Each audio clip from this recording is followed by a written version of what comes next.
honey, honey, honey, honey. Honey, honey, honey, honey, honey, honey, honey, honey, honey, honey, honey, honey, honey, honey, honey, honey, honey, honey, honey.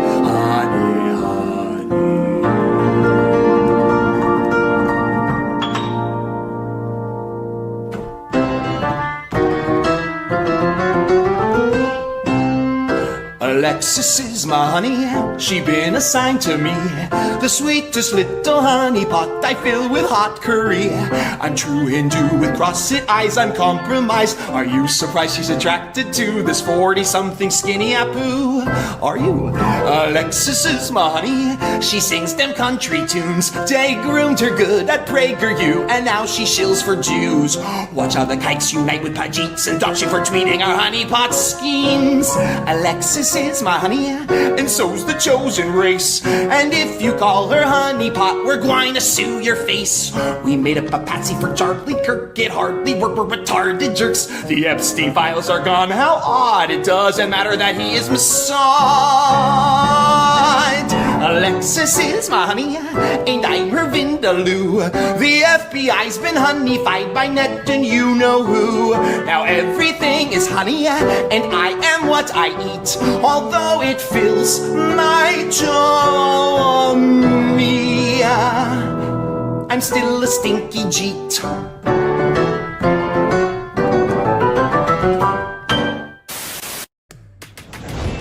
It's the Homeless Left with Matt Weinglass and co-host Craig Pasta Jardula, Jay Scott, and Kelly Lane, with guest correspondent Nick Cruz. Episode 147, Behind Closed Doors, with special guest, former intelligence and NSA whistleblowers Ray McGovern and Bill Binney, and an all-new top censored news of the week. And here's your host, Matt Weinglass.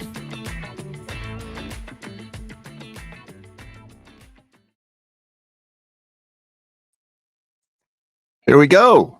All right, here we go, guys. Welcome to the Homeless Left. It's our Thursday show.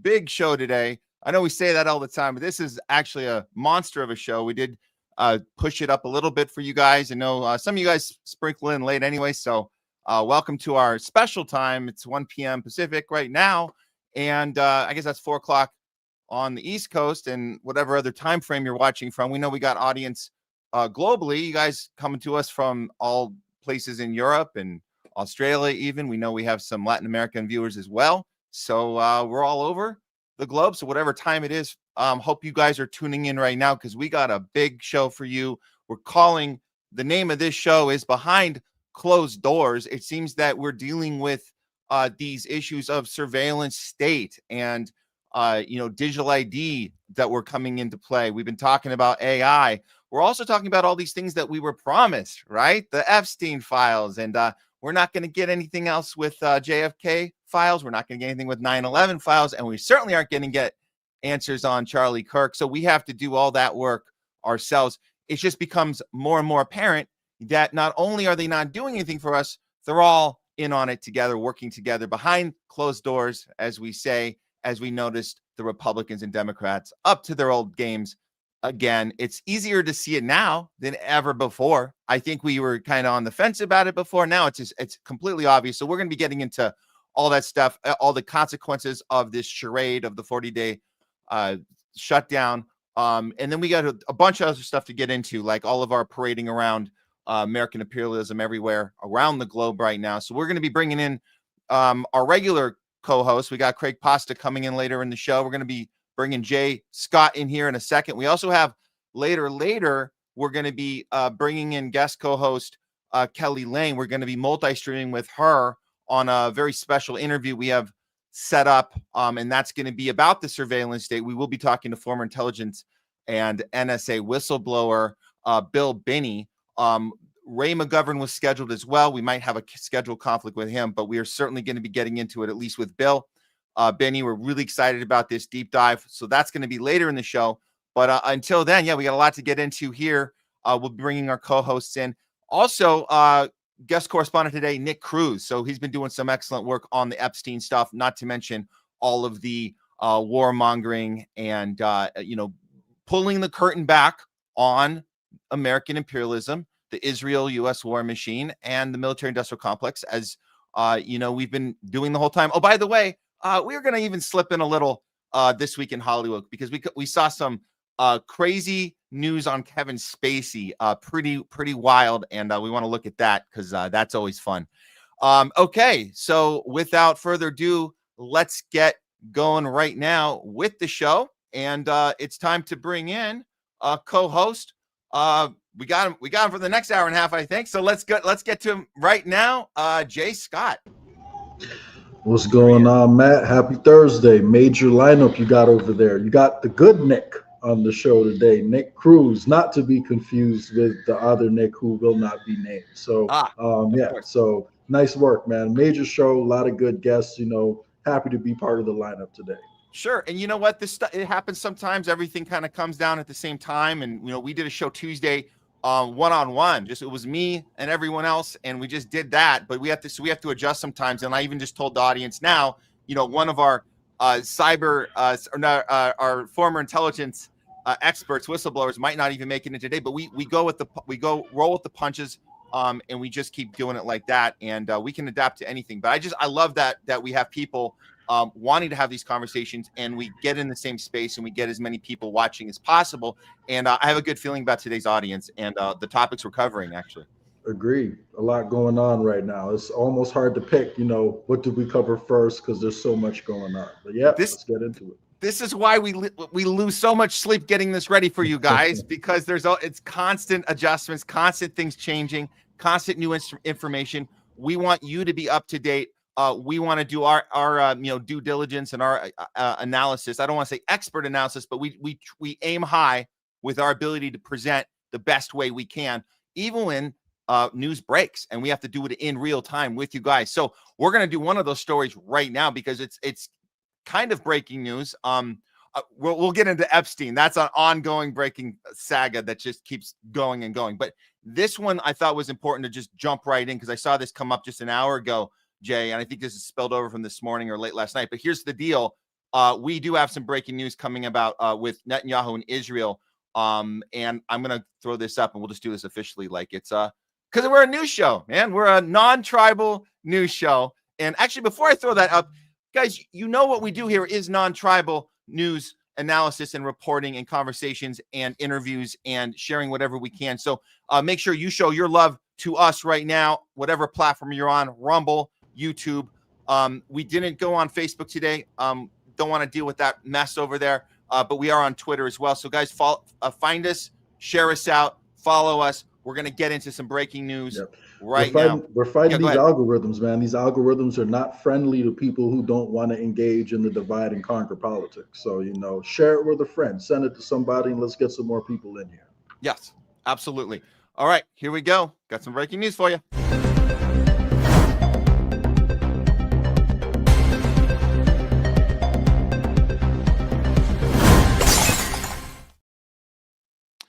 We have some breaking news for you guys today. It seems there's a leaked report that Axios put out. I'll throw the headline up here. Israel, this is the report. Israel is now seeking a 20-year weapons deal with the U.S. And Netanyahu has quickly got in front of this to do some damage control because it seems like this was not supposed to get out. Here's the story Axios reported just earlier this morning.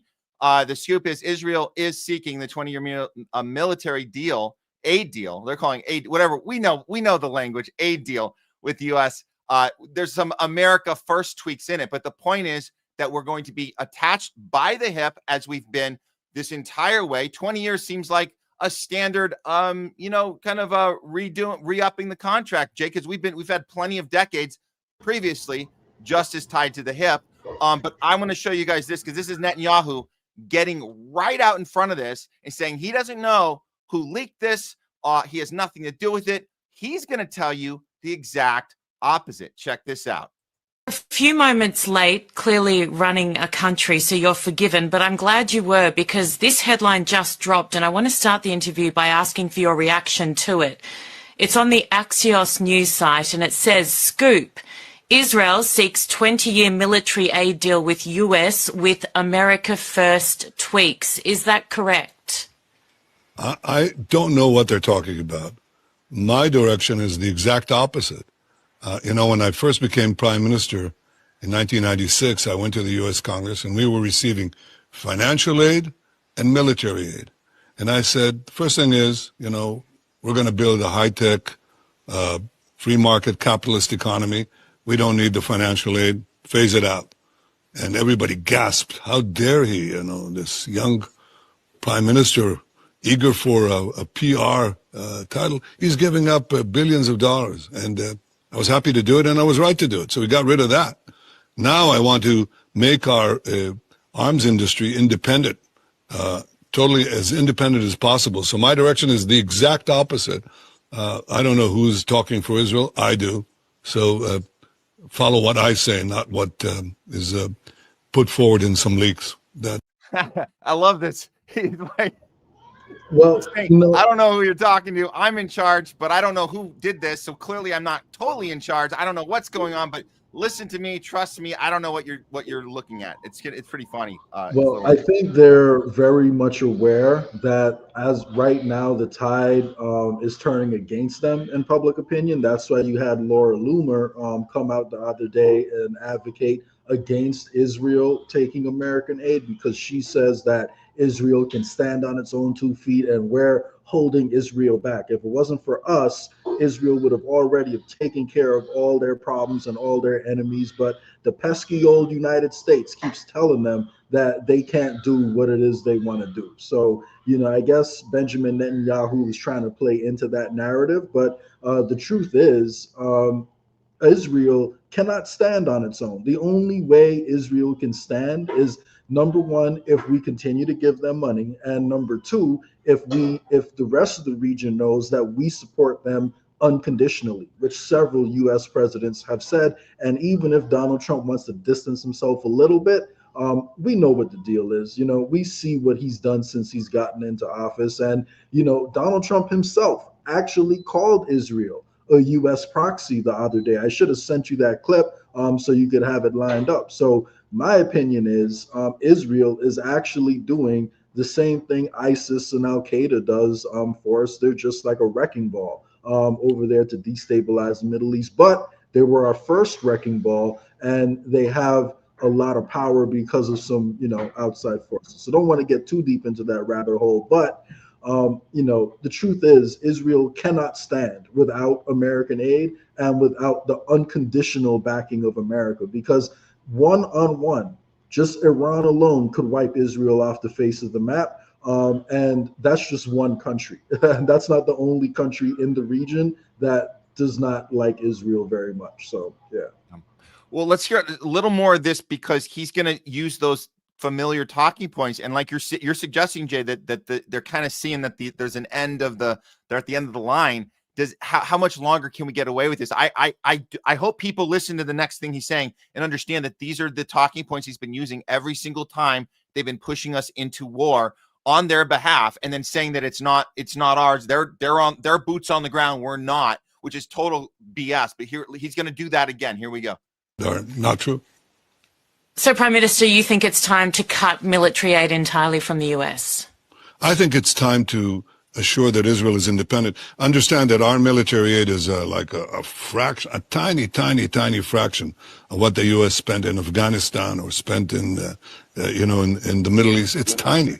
But, I think that we have a very strong economy. We have a very strong arms industry. And it's true that even though we get what we get, which we appreciate, 80% of that is spent in the United States. So it produces jobs in the United States.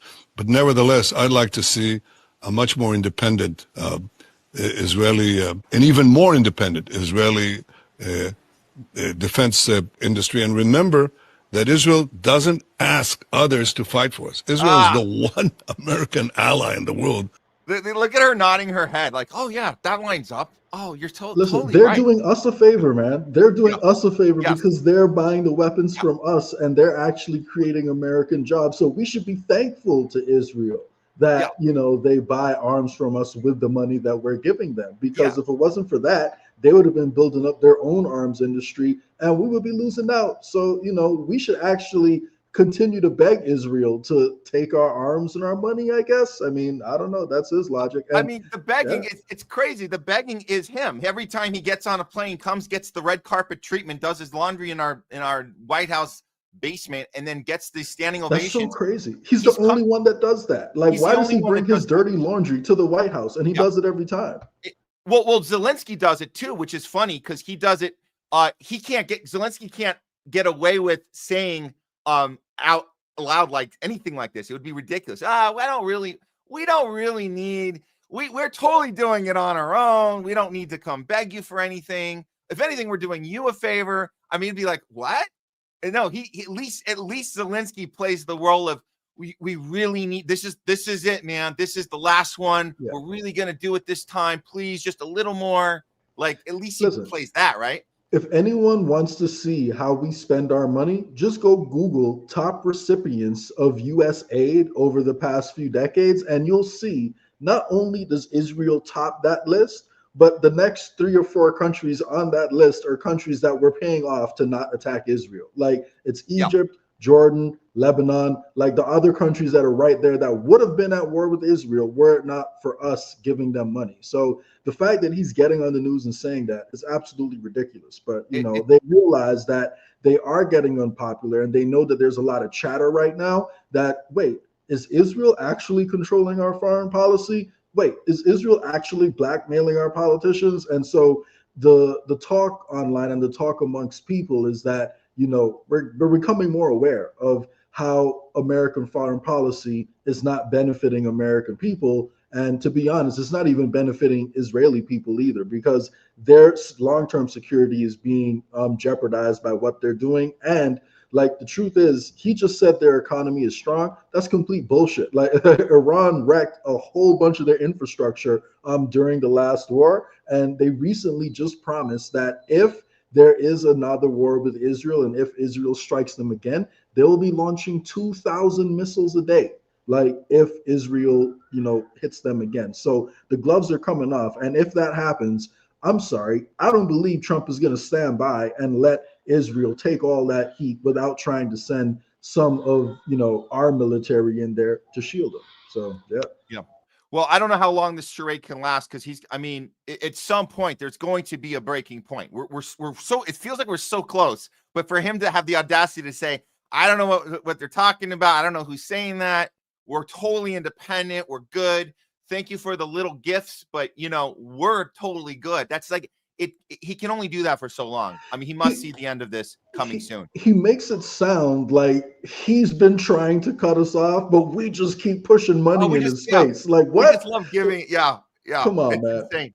And then the part about we don't ask for boots on the ground. I mean, what a bunch of garbage. We're talking about you know, pushing the Iraq war, pushing all of these takedowns in Libya and Syria. Try again. No, try again. No, try three times you'll get it. Come on. Listen, it's like Trump said himself that the reason they're reestablishing relations with Syria is because of what's his name, Turkey and Israel. Those are the two countries that are telling us that we need to now work with the leader of Al Qaeda. And I don't know if you'll be able to sneak this in too, but the Al-Jawlani guy, you know, the head of ISIS who's now leading Syria, after his interview with Trump, he just went on Fox News after that, and they asked him the easiest question ever. Hey, 9/11 happened. What do you think about that? You're kind of affiliated with that same group. And all he said to that in response is, oh, I was 19 at the time. I didn't have nothing to do with that. And then he just like kept going. He didn't even say that was terrible. It was wrong. It shouldn't have happened. I feel sorry for, you know, all the people that died that day. All he said was, I was 19. Don't blame me. And then kept going. It's crazy, man.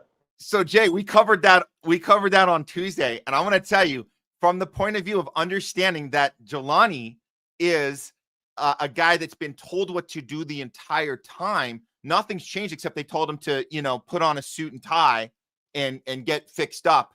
But he's been giving instructions. So when he's asked about something that he's going to behave the same way, whether he's in the suit or not. He's going to say, I'm not the one making the calls. I wait for the phone call to ring from you guys, and then you tell me what to do. And I'm just so he's always been in that. It's not me. I'm just taking orders, man. I'm not the one. And so the 19 thing made sense. I was, 19. So like that's why somebody should have prepared him though. These guys should get more prep. I really feel like we would be, if they paid us like $1 billion, maybe we could go and sit down and be like, hey, listen, here's how you might want to try and lie a little bit. I don't know. It's like, I feel like that's an easy question. That feels like a really easy question. Hey, 9/11, what do you think about it? Yeah. Terrible event, should have never happened. Yeah. Too many innocent people died that day. He couldn't even do that. He was like, I was 19, don't blame me. So, I mean, like this is where we're at. And this is who Trump had in the White House on the anniversary of the start of the Marines. I'm pretty sure like it was the same day that he brought Jelani to the White House. So it was actually one of the most disrespectful things to the American military that I could have imagined happening. But that's where we are. Yeah. Well, that's it, guys. We're locked at the hip with Israel. We've always been. It's not really a surprise that we're trying to do another 20 years deal with them.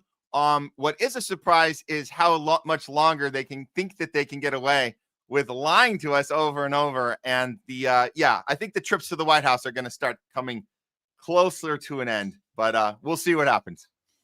Okay. I think it's time for some top censored news. We got some stories that got lost in the shuffle this week. So I think it's important we get to those. First, I forgot to say up front before we brought you in, Jay, we did that little opening. I know people were actually wondering about that. If they hadn't heard, I wanted to plug them. But that opening, that was, so I got right here. Yes, that the musician's name is Foundering. And he is one of the most banned people on Twitter, on YouTube. And so I thought I'd, throw the video up for him. He actually got reshared or retweeted by Candace Owens. So I thought that was important because it's about the idea that if our FBI can go and put $5 million lawsuits out on social media influencers or on, podcasts or journalists or whoever, because they don't like something they're saying about his girlfriend, or really it's about Israel, then you're going to do it to everyone. So I think that the idea that, and I'm just going to find this little tweet here. This is funny. And he thanked Candace. He said, this is the most views I've gotten on any of my videos. He whips out songs like all day long, just like spoof songs. And this one went viral because of Candace doing this. She goes, bro, see, now the whole internet is going to get sued. Pam Bondi will be notified exponentially. And this is what's going to happen if we call Kash Patel's girlfriend a honeypot, which I think the guy that got sued didn't even say that. He didn't even have anything to do with that. So it's really bizarre that you're getting a $5 million lawsuit. So I guess because we shared it, we should be expecting to be served very soon ourselves, Jay. So there you go. Get ready. Okay. Yeah, that shit is hilarious, man. And like it was just a quote tweet, like something describing a honeypot, and then the guy put a picture of Kash Patel and his girlfriend, but he didn't personally say that. It was just a quote tweet, with the picture. No, his actual video, he did the artwork at the beginning, and then the song starts. So he does a little funny thing. He's got a little Winnie the Pooh. I think that's from his actual video. So if you freeze frame the opening, this is what you'll get before the song starts. I think he did that. That's I could be wrong, but if you go to check this guy out. He's pretty talented. He goes far. He uses verbiage that I wouldn't use on the show sometimes, but I think the point is South Park's been doing it for years. You're making fun of stuff, and there's parody law, and there's things that you should be able to do as an entertainer, and we should just be against censorship in general. So go check this guy out, Foundering. He's very talented. He makes songs like every other day about what the current events, and he just busts it out on the keys. So, yeah, that's it. Okay. Let's let's bust out some top censored news now. These are the stories that got lost because so much has been going on. Okay, here we go. Uncancelled Comedy Collective presents Top Censored News of the Week. It's Top Censored News of the Week. We're bringing you the stories the mainstream media just refuses to cover. If they do cover them, they always do it in a very dishonest or sloppy way, and it's always on purpose. I'm here with co-host Jay Scott. We're going to break down the top 3 stories that might have gotten lost to the sideline because it's been such a crazy week of news. But here's the first one we thought was very bizarre and disturbing, but nobody's reporting on it. Here it is. Number 3, Animal Justice has filed a legal complaint with the CFIA over cruel methods it used to execute hundreds of ostriches at Universal Ostrich Farms. Here's the headline. And those are actual, murdered ostriches on purpose. They filed the complaint after they were shot right in front of each other. There was a massive amount of them. The killing of animals in view of terrified flock mates may be criminal animal cruelty. Oh, you think? Oh, yeah, it certainly is. A little video. I think Rebel News covered it a little bit, and so we're going to see this. I'm shocked they didn't take this one down from YouTube. Here we go. Be horrific in case you missed it. Through the night, the Canadian Food Inspection Agency slaughtered them all. Slaughtered around 300 healthy, prehistoric creatures that were ostriches at Universal Ostrich Farms. Ostriches they had, some of them, for close to 30 years. My colleague Sid Fitzard's here. He just spoke with Dave, co-owner of the farm. So we will get that footage out to you. I am on the way to... Sorry, guys, it's just disturbing to see. If you haven't already seen it, I've got it linked for you below, but I'm going to see if Katie and Karen are up. They were, of course, up all night crying. Did you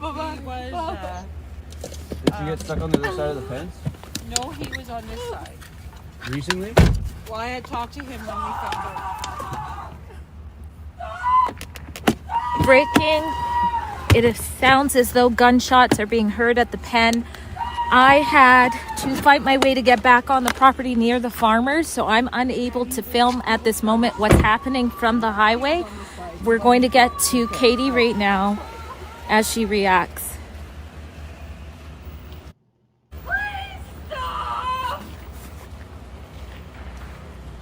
They're like shooting them like...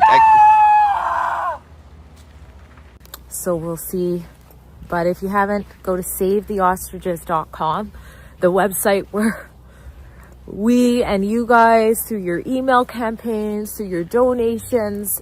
So that's really good what Rebel News is doing. But it's horrific. And you guys know that there's, animals watching each other get killed, know what's going on. Like you get shot in the back of the head, they respond. We know that happens with a lot of different animal species, and it's certainly with ostriches. So it's just another strike against the human species that they can do something like this. There's a before you chime in, Jay, there is a little good news that, as we say in the header, there is the complaint from Animal Justice, and it looks like that there's some action being taken right now. So we found this. Let's see. Yeah, here we go. This is actually the CFIA.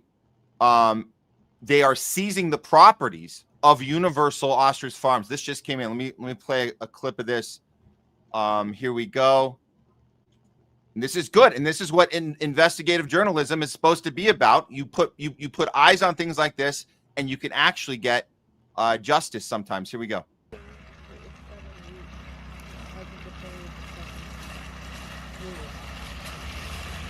One more rolling out. Here we go.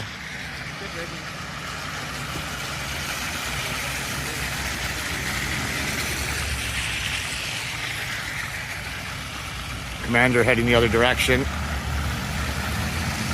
This could be it. I guess this is it.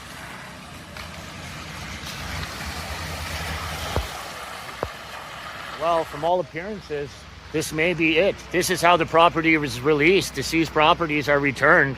Not a word from the police, not a wave, nothing from the CFIA.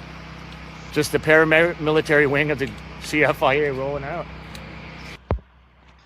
Yeah, I mean, it's good that we're actually seeing some results over there, and it seems like it was definitely something pretty cruel that happened to the ostriches. But I'll be honest, man. Like, I'm a vegetarian, and I don't really see too much difference between like what we do all the time on factory farms versus like what happened to those ostriches. Like, because if you look at some of the conditions, like a lot of these animals are kept in, it is pretty bad. So, like, I'm glad that, people are focusing on this story and highlighting it, but I just ask everybody to really consider, like, what we're doing with our own food supply over here, because it's not too different from the type of cruelty we saw over there. In fact, the types of conditions that we keep them in for most of their lives are definitely akin to torture for the majority of the meat, whereas those ostriches seem to have lived like fairly long lives, like out in the open, and it did come to a brutal end. But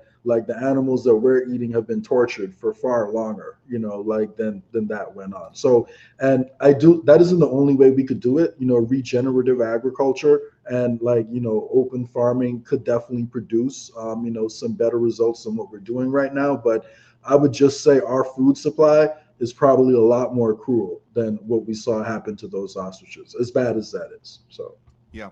Well, look, as cruel as it is, and you're right, this is just the way, this has been happening for years and years. But it's interesting that, and back to the on the ground journalism that can get something to happen.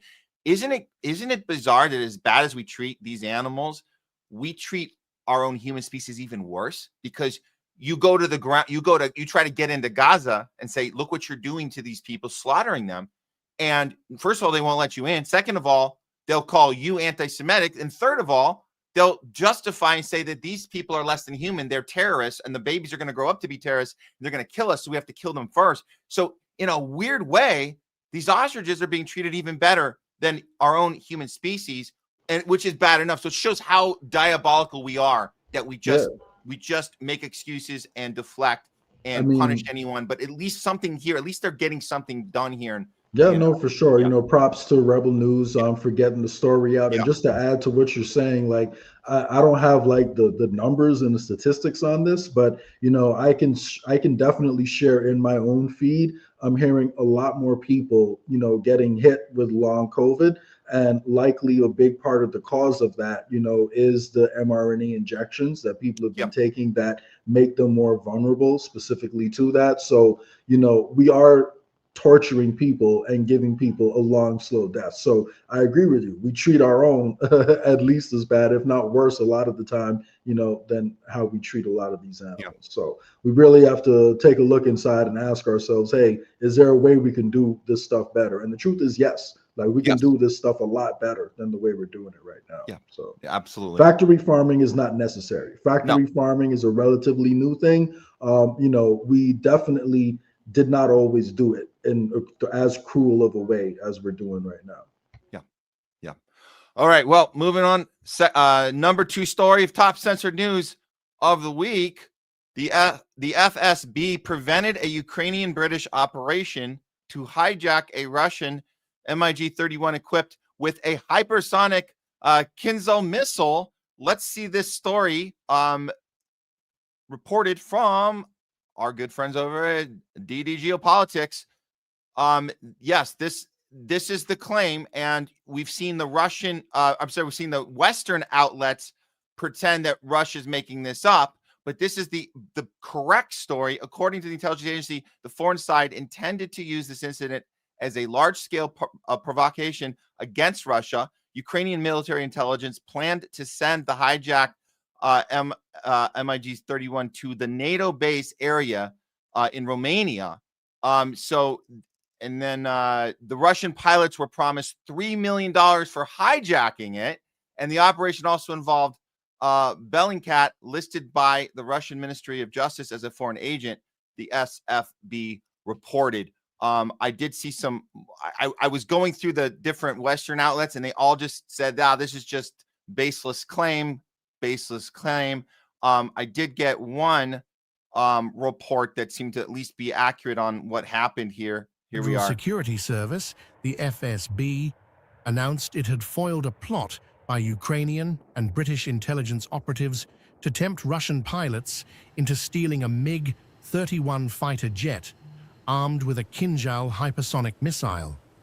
According to state media reports, the operation involved offering a Russian pilot $3 million to fly the aircraft toward a NATO airbase in Constanta, Romania, where it could have been intercepted by air defenses.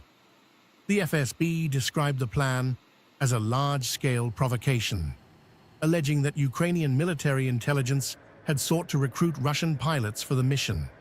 State television broadcast pictures of messages and recordings purportedly showing a man claiming to represent Ukrainian and British intelligence, offering not only money but also citizenship to a pilot willing to carry out the theft.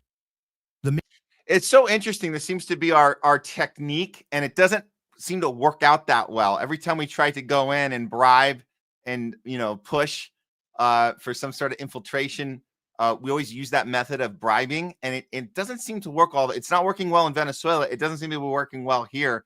But of course that the information leaks, or it's out on Russian outlets, and different European outlets I looked at European outlet. They're not reporting this accurately. We're certainly just ignoring it here. You're not even going to see this story at all on CNN or MSNBC. Obviously, they don't have time to cover this. But Jay, what are your thoughts on this right now? Does this mean that Ukraine and the Western Empire, NATO, is getting so desperate that they're willing to try anything? Is that where we're at right now? Yeah, so there's a few things that could have been going on over here. There were some Russian outlets that were saying that, they intended to do a false flag. So they wanted the jet to, fire something like, at like a base over there, in NATO. And then it would have been blamed on the Russians as an excuse to get everyone else into the war. So that was one theory out there. Another theory, leans more towards what you described, that they were looking to essentially steal the jet so they could inspect the technology, because the truth is, like, Russia seems to have more advanced missiles than we do right now, at least publicly, unless there's some black ops projects that they haven't come public about. We don't really have hypersonic missiles, and they have hypersonic missiles that can be mounted on their jets and fired directly from the ground. So, I'm not sure which of those plans they were really going for, but I do know for a fact that it does look like Russian leadership is looking to avoid all meeting in the same place in case there's a decapitation strike that's been launched on them, because a lot of meetings where normally you would have Sergei Lavrov, the foreign minister, appearing alongside Putin so they could do these joint conferences together, they're now separating them because they realize that how desperate the situation is for Ukraine at the moment. And the truth is, there's just no hope of Ukraine winning this war without direct NATO involvement. The only hope they have is if they can find a way to get either the Americans or the Europeans involved in the war, because, like, the truth is, if the Europeans do wind up getting involved, Trump can huff and puff all he wants, and he can say, oh, I'll let them handle it. The truth is, if the Europeans go in there, they're going to get their ass handed to them. And it's highly unlikely that America, as a founding NATO member, is going to stand by and watch other NATO members get slapped around by Russia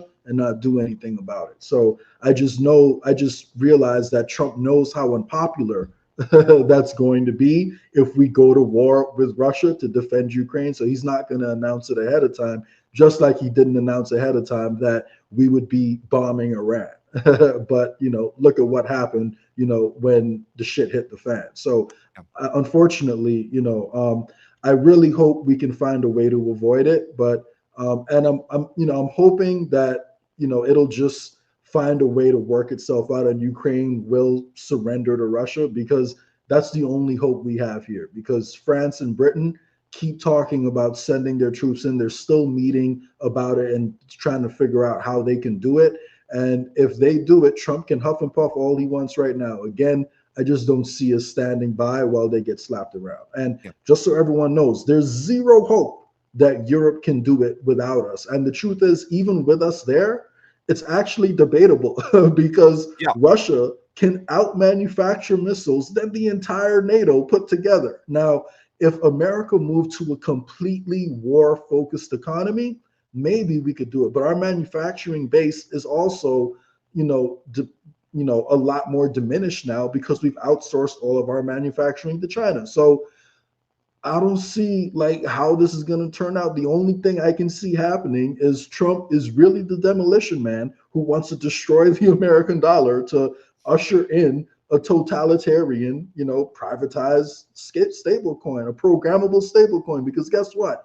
If we spend all of our money fighting losing wars, that can actually wind up benefiting the elite in America because they profit off the military industrial complex and they can use it as a way to centralize their power. Because if all of the country is broke because our dollar has gone through a bunch of inflation and the government says, hey, we got some programmable stable coins that you'll be able to use to feed your family, but you can only spend this at Amazon and Walmart and our other big donors companies. And all you have to do is sign up for a digital ID, and then you'll be able to get access to this free money from the government. Well, that centralizes power. So I don't know what's going to happen. I hope that's not the plan and that's not what's going to happen, but it is a risk that we should all be considering, because as much crap as Trump talks about George Soros, he appointed George Soros's right-hand man who made his money off crashing the British pound to run our treasury. So how is it you're against Soros, but you're appointing his goons to extreme positions of power in your administration, and you're propping them up like they're the greatest thing ever? I'm sure Trump's working on his next chess move right now, Jay. Give the guy another 24 hours. He's going to take care of it. Just trust the plan. By this time, I mark my word, 10D chess, Jay. 24 hours from now, he will have the Ukraine conflict solved, just like he promised. Okay. I don't know. It's a sad situation, but let's see what happens, man. Let's see what happens. Okay, moving on to the number one story of top censored news of the week. YouTube removes 700 plus clips documenting Israeli war crimes. Now, who put those clips up there? Well, we'll get to that part in a second, but I like Anna Kasparian did some good coverage on this. Let's just check out her story on it. YouTube has quietly deleted more than 700 videos that document Israeli human rights violations, war crimes, and other abuses as part of an effort by our government here in the United States to essentially bury evidence of Israel's war crimes in Gaza and the West Bank. Now, according to reporting from The Intercept, YouTube surreptitiously deleted all these videos in early October by wiping the accounts that posted them from its website, along with their channel's archives. The accounts belong to three prominent Palestinian human rights groups: Al-Haq, Al-Mezan, Center for Human Rights, and the Palestinian Center for Human Rights. Which obviously were funded by Hamas, so that's why you have to get rid of these terrorist accounts, right? Okay, yeah, sure. That's that Qatari influence, man. You know how it goes. Yeah. All right, we'll hear a little more. These three YouTube channels hosted hours of footage documenting and highlighting alleged Israeli government violations of international law in both Gaza and the West Bank. And it's really important to have that record because, as we know, the Hasbara coming from Israel is strong. Our politicians are bought, and oftentimes bought on behalf of Israel, on behalf of doing favors for Israel.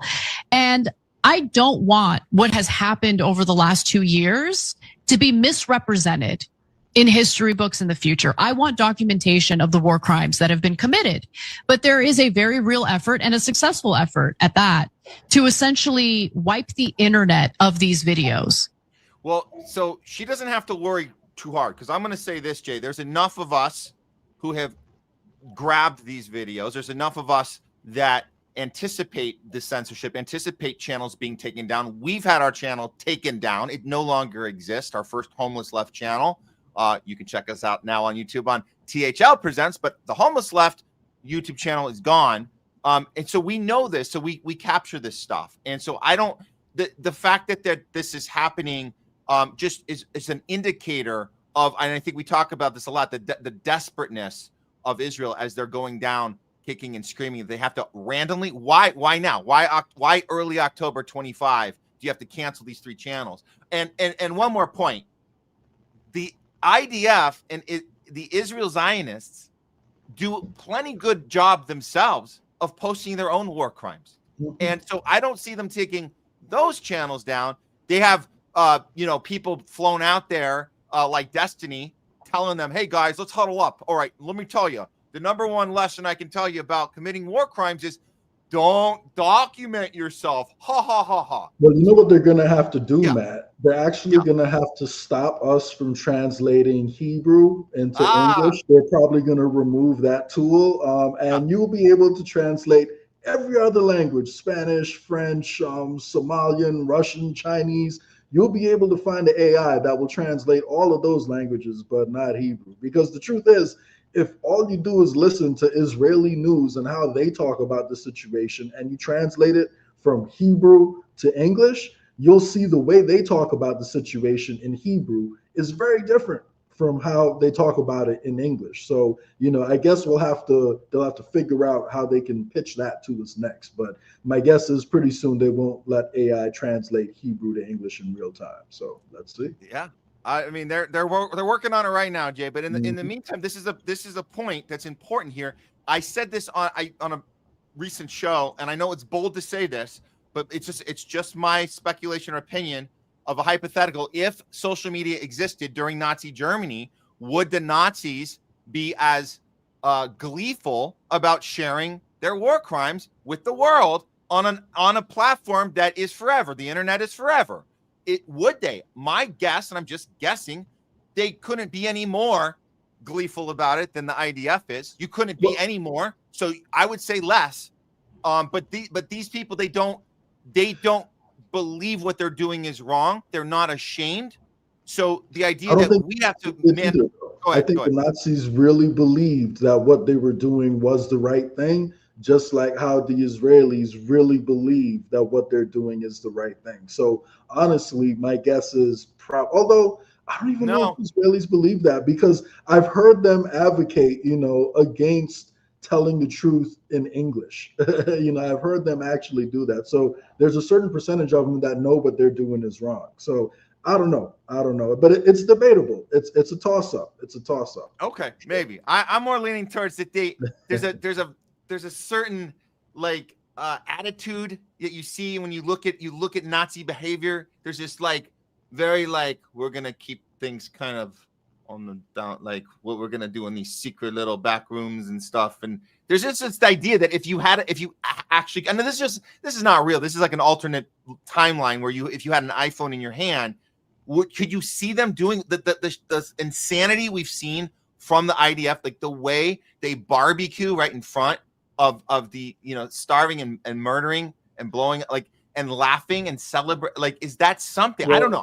I'm just guessing here. But well, here's the thing. Yeah. And this is, I don't even know if I should say this on YouTube, but I will say, I do think that there was definitely discrimination against Jews in Nazi Germany. And I do think, there were definitely a lot of Jews killed, but personally, I do have questions about the mathematics of how 6 million, of them did wind up dying. So I do actually have questions about what actually happened back then. But I do agree for sure that there was, a lot, and I'm half Ashkenazi. So, this is nothing against Jewish people again, but I do wonder about if some of that history may have been rewritten a little bit, just when I look at the actual numbers. But, the truth is there was discrimination happening. That did happen. And sure. I'm sure that there was a large amount of Jews who did die. I'm sure that did happen. So, but I do believe that they thought what they were doing was right. So if they had access to social media, they probably would have shared a certain amount of what they were doing. And then, I'm sure the same way the Israelis believe, well, we got to do what we got to do. It might get a little ugly, but ultimately we're in the right. And even the ones who don't want to say what they're doing in English, they probably have that belief because they think we're stupid and we can't understand that what they're doing is actually the right thing in the long run. That's the distinction. Yeah. That's actually, you just touched on the real distinction. Isn't whether Nazis and IDF, whether they believe they're right or not. They all believe they're right. That's why they're doing it. There is a difference, I believe, in the ability to perceive how the rest of the world sees them and how their actions would be perceived if they were to put them out. So that's an adjustment you make when you are aware, when you're more self-aware that your behavior will be frowned upon. Then you don't go and try and get a million hits on your. Well, don't forget, the Israelis want to hide it too. Benjamin Netanyahu got mad at the lady who released the footage, of the IDF soldiers raping the Palestinian hostage. So they do want to censor like what they're doing, and they do want to censor what's going on to an extent. But, I guess the wider population, some of them have a little bit less circumstantial awareness about, how what they're doing is going to be perceived. So I don't know. Well, we'll top this one off with this, because we were covering that the rape of the Palestinian prisoner, that the one that did get released. We know that there's been countless others, but this is the one that did get documented and was released to the public. And like you said, people weren't rioting and upset that the rapes happened by the IDF soldiers. They were upset that it got out. So they knew so they were celebrating these soldiers like heroes. And so this is yet another video that came out from Tel Aviv in a celebration moment with these rapists. And everybody in the video knows they're in a video and they know it's going out on the internet. This is how diabolical this society has become. Check this out.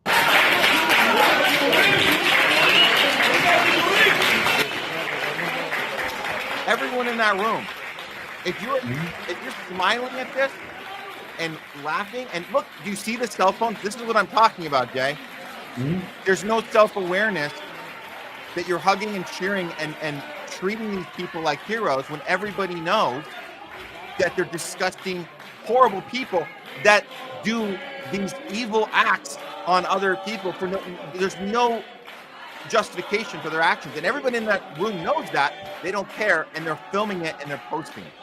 Yeah, I mean, I agree. It's really strange to see them celebrating this type of depravity out in the open. But again, they believe that they're in a righteous holy war, and that's why the Nazis believed the same thing. They believed that they were in a holy war, against the Jews, and that's why if you actually look at the history there, there was very few Jews that were emigrating to Palestine before the rise of the Nazi party. So they actually feed off each other. And that's why, personally, I believe they're all being manipulated by forces above that. But, this is where we're at. I don't see that much of a difference between both sides. They both think they're right. They both are discriminating, against large groups of people based on religious beliefs. Because, and you have some people like the other Nick, out there advocating right now for a holy war, against Jewish people in general. So it's we have to learn from history. Eventually, and you don't want to give people a reason to play the victim. And if there's open discrimination against a religion, an entire religion, or an entire ethnic group of people, that justifies not what Israel is doing to Palestinians, but it gives them more of a reason to say, look, we need our own state. Look, we need to be able to have our own place. So we have to ask ourselves where this leads, and we have to be careful about how we address the problems, because we don't want to become the issue that we're fighting. So one of our viewers, Jungle Jer, wants to remind you, Jay, that haven't you heard it's anti-Semitic to translate Hebrew to English? You better watch yourself, Jay, with those translations. I'm just a fair warning. We just look after each other here on the Homeless Left. But that's it, guys, for the number one story. The YouTube removing the 700 plus clips documenting Israeli war crimes.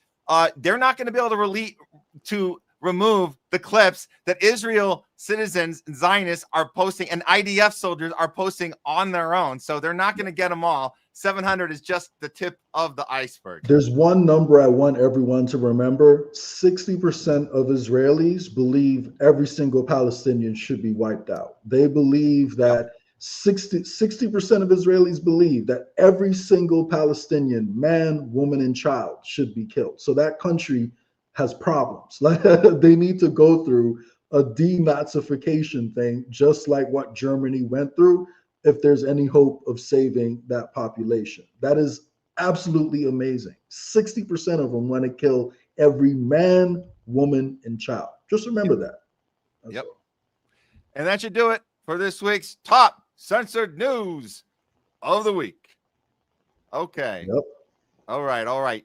Man, the time goes so fast when we're doing this, man. Oh my gosh. Okay. Well, you guys are just joining us. We have a lot more show coming up. I'm here with Jay Scott. We're going through we've been covering breaking news, top censored news. I think it's time we get onto some Epstein. There's a lot there, guys. There's a lot there. So let's go ahead. I'm going to do this. I'm going to start with the Epstein leaks.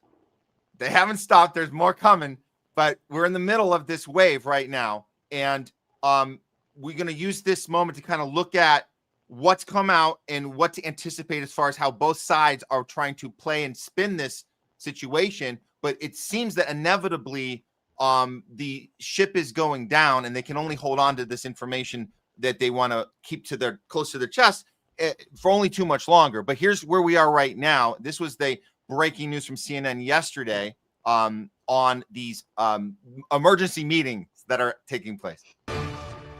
Breaking news, CNN has learned there will be a meeting today inside the White House as aides try to manage a potential House vote on the release of the Epstein files. This comes, of course, just hours after Democrats on the Oversight Committee released emails from Jeffrey Epstein himself mentioning Donald Trump by name multiple times. I want to get straight to CNN's Caitlin Polans. Caitlin, what are you learning? Well, the House is releasing these files, but it's not everything that the federal government has. Dana, there's additional files still held by the Justice Department that some Republicans on Capitol Hill are in support of releasing. And so that is causing a political response inside the White House right now, where there is a meeting planned, or was a meeting planned today, about the House effort to try and force a vote to get the Justice Department, the Trump administration, to release the rest of the FBI files, the Justice Department files, everything from years of the investigation into Jeffrey Epstein and others, things that have not seen the light of day yet. What one source tells me, we have multiple sources confirming that this meeting is happening, but what one source tells me is that this meeting was planning to include some key figures from the Justice Department, the FBI Director Kash Patel, the Attorney General Pam Bondi, the Deputy Attorney General Todd Blanche, and then one of those Republicans in support of transparency. Well, that's great. They're going to have all the people that we know have been working really hard to get the truth out. So that's good. You really want those guys, the Kash Patel, just really straight up dude, that just really getting to the truth of it. The same guy who said, not too long ago, said there are no files and Jeffrey Epstein killed himself. So it's good that they're all meeting about this. Trump put this out on Truth Social earlier today. He's doubling down on the hoax, the Democrats' hoax again. He's still doing it, Jay. The Democrats are trying to bring up Epstein hoax again because they'll do anything at all.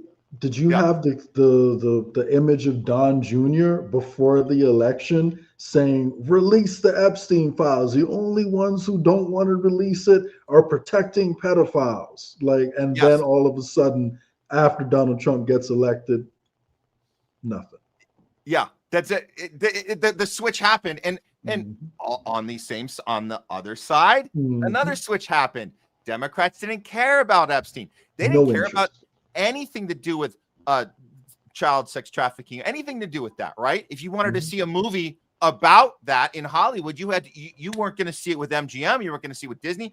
They tried to silence these stories, and you were called QAnon to go out and want to view stories about this type of pedophilia, sex trafficking, all this horrible stuff that's all linked to Epstein.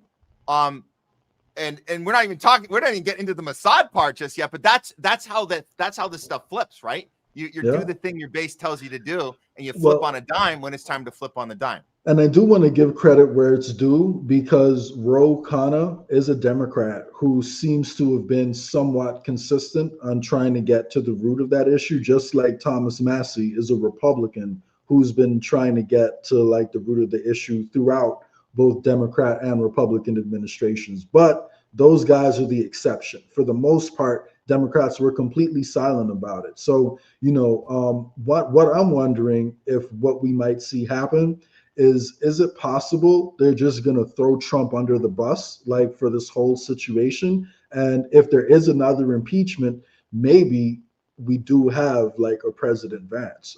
That is possible. And then Palantir has that top seat in the White House. So because Trump is losing all of his political capital. I don't know if we're going to talk about the H-1B visa thing today, but he's losing all of his capital. So we'll tag that on the end, but we're showing you guys that there is an unraveling going on. And, don't listen to, a blue MAGA's telling you that he's got the dementia, that they said Biden had a stutter. That's not what's going on here. This is somebody who's getting trapped in a corner. I think he does have health issues, but he certainly has his mental capacity. But what he's doing is he's running out of options. He's like, if you are playing, let's go back to the chess. If you're on a chessboard, and a lot, the 10D chess, that's not a thing. So guys, 10D chess is not a thing. None of these numbered chess is a thing. A normal game of chess, this is the guy that's getting stuck in the corner of the chessboard. He already lost his queen. He's got really nothing left except to move little pawn pieces here and there. And then you're like, well, how long can you do that till there's a stalemate or a checkmate? You don't really have any options left. I will say, I do think they're playing 10D chess just against us. Like, it's not in favor of us. They're not playing 10D chess to protect us. They're playing 10D chess to screw us over. Yeah. So that's my opinion. Well, we'll get to the other places he's failing. But the Epstein, as you can see in this tweet, then this is just this morning, he's basically saying that this is a distraction, and he's urging them, don't talk about Epstein. We got to deal with the $1.5 trillion, blah, blah, blah, blah, blah, all this other stuff. So it's all this like, guys, don't fall for it. Don't listen to it. So that's his last plea, when everybody knows on both sides at this point, everybody knows that there's information that we want to see, regardless of what tribe you're in. I think at this point, it would be hard to find somebody right now that would tell you that the Epstein story is over and there's nothing else to it. That would be hard to find at this point. And that's not good for any of them. That's actually not good for the Democrats or the Republicans, that you can't find a person right now that'll tell you that story's over. There's nothing there. It's over. Because both sides want to get the other side. Well, let's look at the leak that happened, that this incriminated Trump. So this, we saw a few people put this out. I like this guy's account, that is Israel Exposed, leaked emails in which Epstein, an Israeli asset, claimed that Donald Trump knew about the girls and spent hours with one of his victims. So we blew up a couple of these ones here. These are just little email leaks that we can see. This one dated on 2015, and yes, this is from Michael Wolff going to Jeffrey E.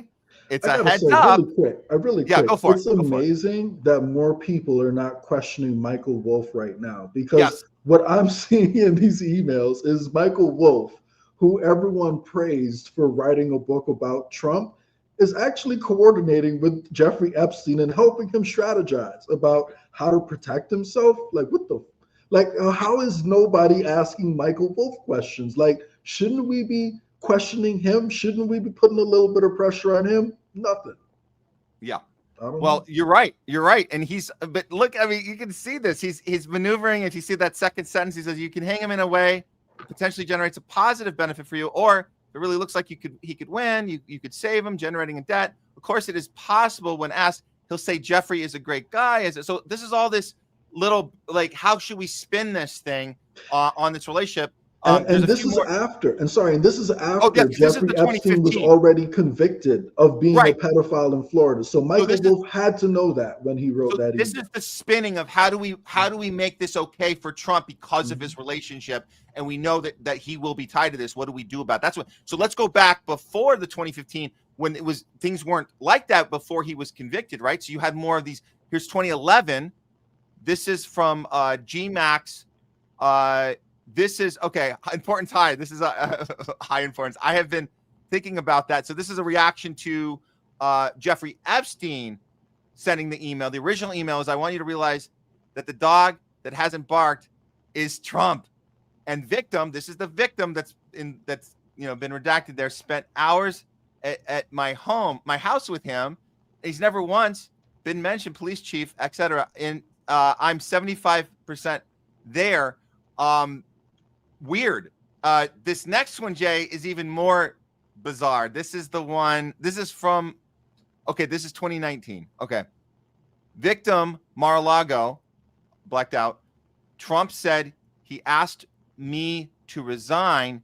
Never a member ever. Of course, he knew about the girls as he asked Maxwell to stop. Wow. This is to Michael Wolff. So we're not like, I think that's a great point you make. Why are we not going after Michael Wolff in these emails? Mm-hmm. Then you brought this up, Jay, the timing of these coming out. Coincidence? Huh? Is it? Epstein's estate releases the Trump emails, and within hours, Trump sends a letter for Netanyahu's pardon of domestic corruption charges. But make no mistake, we got to tell you guys, there's no connection, as Kash Patel tells us, there's no connection between Epstein and Israel. Pam Bondi's going to get back to us about it, though. She said she would look into it and let us know. So we're waiting for that. But as far as we're knowing, there is no connection. But this pardon letter, we're not going to read it for you, but this is the official letter that went out moments after these went through. So there you go. There's your pardon. And I think this letter should be front page news. What the F are you? Netanyahu and pardon should never be in the same sentence ever. That's my stance. Yep. And, people forget that the whole Monica Lewinsky story was actually tied to an Israeli spy who we had in jail over here. They don't forget it. They don't know nuclear secrets. So I just want to say, they don't forget it, Jay. They don't know that. Yeah, people don't know. People don't know. Tell our viewers that connection. It's very important. And for those who haven't added it up, Lewinsky happens to be, a Jewish name. Probably she is a Zionist who cares very much about the future of Israel.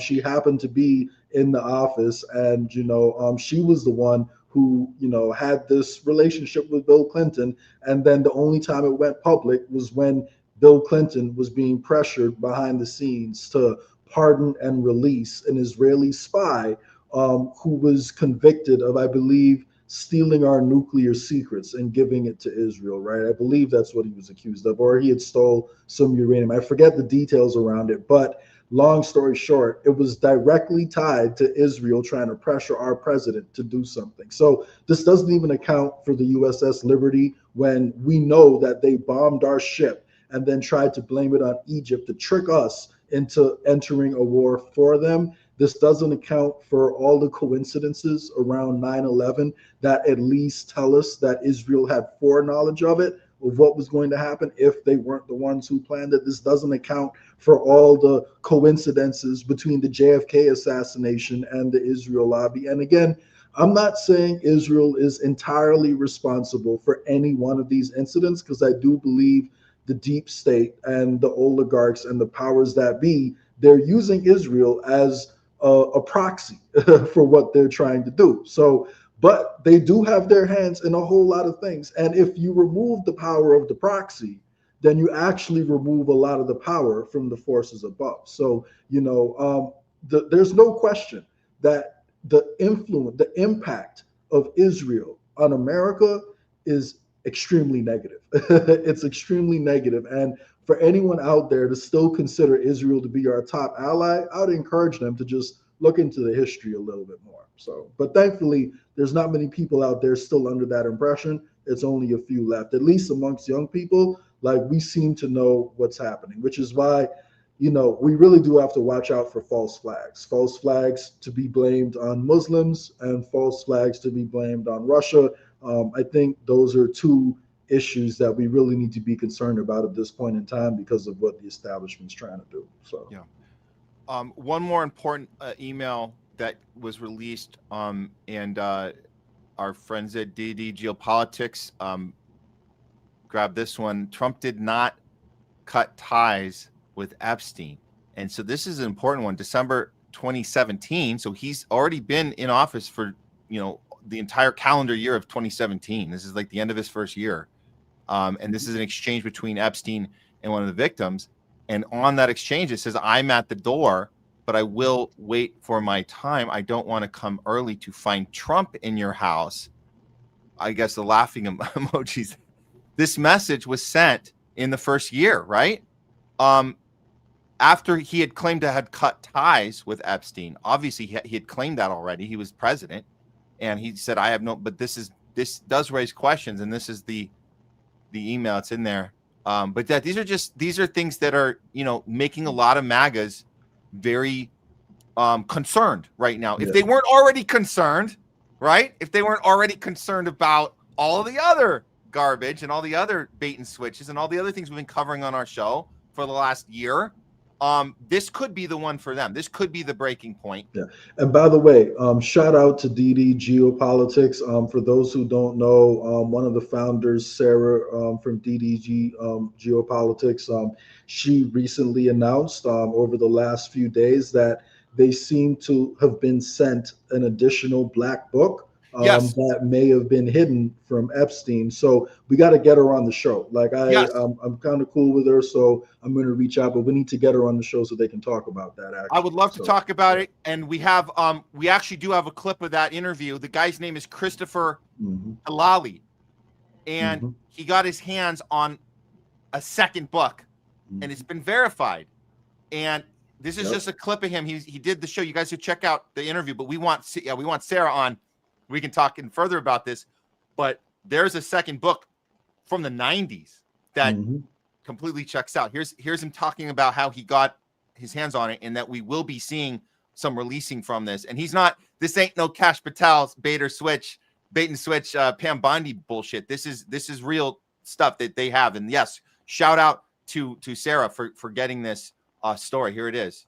For the first book, which was published, I stumbled onto an eBay listing for another Epstein book. And so I was quite surprised with this whole thing. And I said, at first I found it very strange. I said, why would somebody be selling about a $500 reproduction of something that you can just PDF and I could print it out at my school for free? So I messaged the person directly and I asked them, can you tell me the provenance of this item? Can you tell me about the book, how you came to have it? Is it real? Like, what do you know about it? And the person was very genuine, basically like, look, I found it in the 90s. And when they said found it in the 90s, my head, kind of exploded because the other book was authenticated to the 2000s. And so this would mean that this was an earlier version. So immediately I started to ask some other questions. And basically it was just kind of like, a woman who was kind of like a music kind of groupie hanging around New York City in the 90s, kind of like, I don't know, kind of in between grunge hippie style, and was just walking down Fifth Avenue and saw this group of people, this entourage get into a limo, and this guy dropped this book. And so she picked it up and kind of ran after them. They left. And so she kind of looked at it and said, oh, it's a curiosity, because nobody knew who a lot of the people were. I mean, she knew some of the people in there, but she was like, okay, it's just, an average book. But she didn't know who Epstein was. She knew who Trump was and things like that, of course, in those days. So she kept the book, and she eventually moved to the West Coast from the East Coast and put it into storage. And lo and behold, as she was cleaning out her storage unit, she stumbled back on the book and then realized what it was. And then she tried to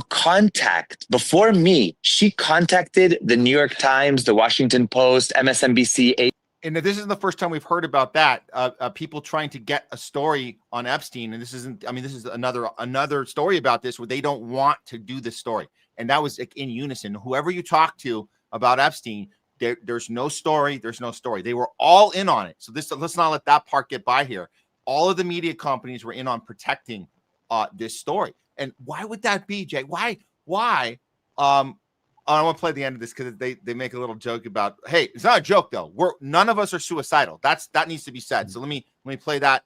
And then I wanted to talk about the media part of this because that's very important. ABC, CBS about the book and said that she had it and that they should report on it, and nobody reported on it. So she never got a call. She even told me, she's like, I wrote personally to like Rachel Maddow and all these people, and nobody got back to me. So I said, look, I'm going to buy the book. I'm going to take the risk. And, you know, my wife at the time was ready to hang me and, you know, string me up for spending what ended up being about $425. But she said she needed new tires and she needed to sell it quick. So I was like, no problem. I'll help you out. So I still have it, and I'm doing research. There's going to be an article coming out soon on a very bombshell news story. I can't go into details now. Been working on it for about 4 years. And I think that we're at the tail end of it. So just get ready for that in the next few months. Hopefully nothing happens to me. I'm not suicidal. What about me? I got to get out of the belly of the beast. Oh my God. I know. We're with you, Sarah. We're also here going, what about us now? Because I guess we're all in on it. But that part is important, Jay. The part about the media that didn't want to return phone calls, not because it was this guy Christopher, it's because they were protecting the story, and that's not how media has been completely guilty of protecting the story, and that's how people don't know that they think that that's not true. They go, oh no, if I'm in journalism, I would think that I want to get viewers, and I would get viewers if I could break a story. So none of that. So there's a lot of people that don't understand that that's not the job of them. Their job. They want to get viewers, but that's not the top priority. Yeah. The top priority is making sure you're not doing anything that damages the establishment interests, and you're furthering establishment interests. And if you can get viewers along the way, great. The more viewers, the merrier. But the primary goal is not giving people good information. So yeah. Well, that's and I think we'll top this off with that. Yes, the MAGA collapse is happening, and it's not just because of Epstein, because Trump has had to twist and turn and maneuver around core principles that we know to be what we call conservative values, which we should have known this is coming at some point, because the guy was never authentically conservative. He was a Democrat. He moved into the Republican space because he famously said, "This is where I can get the most." I can kind of, you know, whatever the language he used, but it was like, hey, I can play this. There's a lane for me here. That's it. He's a lane maneuver. He's a maneuverer, right? He's an opportunist. So he's losing the conservative values when he starts spinning about we need to outsource, or I'm sorry, we need to recruit, right? So we're talking. He sat down on this awful interview here where he's talking about bringing in the talent. And I want you to respond to this one, Jay, because I think this is another moment. The ship is sinking. Okay, here we go. Trump is going to bring in the talent because we're not talented. Have to talk about it later. And does that mean the H-1B visa thing will not be a big priority for your administration? Because if you want to raise wages for American workers, you can't flood the country with tens of thousands or hundreds of thousands of foreign workers. You also do have to bring in talent. When we have plenty of talented people here. No, you don't. We don't have talented people here? No, you don't have certain talents, and people have to learn. You can't take people off an unemployment line and say, I'm going to put you into a factory where we're going to make missiles, or I'm going to put How did we ever do it before? Well, I'll give you an example. She seems legitimately peeved right here. Like that reaction, that was good. She's like, what the hell are you talking about? How do we do this before? What's wrong with you, man? So I want people to recognize something, right? H-1B visas were designed to fill gaps that cannot be filled in the American job market. Like, the whole point of it was, if there's a special skill set that we cannot find here, then you can go overseas to get that skill set. But that's not how H-1B visas have been used. Instead, what's happened is we tell all these Americans, you should go to college, get in debt for hundreds of thousands of dollars to get degrees in these high-tech areas. And then when you get out of school, you won't be able to work in that field because they're going to bring someone in from a third world country who probably has, a lot of the same skills too, but they're willing to take a fraction of the wage that you're willing to take. And if you also take that one step further, guess what, Matt? if you are in this country on an H-1B visa and you're coming from a not so great situation overseas, and you know that if you get fired from this job for, say, standing up for what's right, then you're going to go right back to where you came from, you're less likely to be able to stand up if you see something, you know, negative. Like, you're much less likely to have H-1B whistleblowers about evil things that may be done at these tech companies than you would if there were actual Americans working over there. So again, I don't have anything against immigrants. You know, like, I do think we should have a smart immigration policy, but at the end of the day, we can't set up a country where we tell people to go to school to get in all this debt and study these degrees, but then they can't get jobs because companies are hiring people who will do it for a fraction of the price. And it's essentially someone they can fully control because they can send them home at the drop of a hat. Oh, what, you don't like the fact that we're invading the privacy of all Americans and we're essentially breaking the law without telling people? You don't like that? Well, if you say something, you're out of here. Most times, those people are not going to say anything. Does that mean every time they're going to go along with it? No. But just be realistic.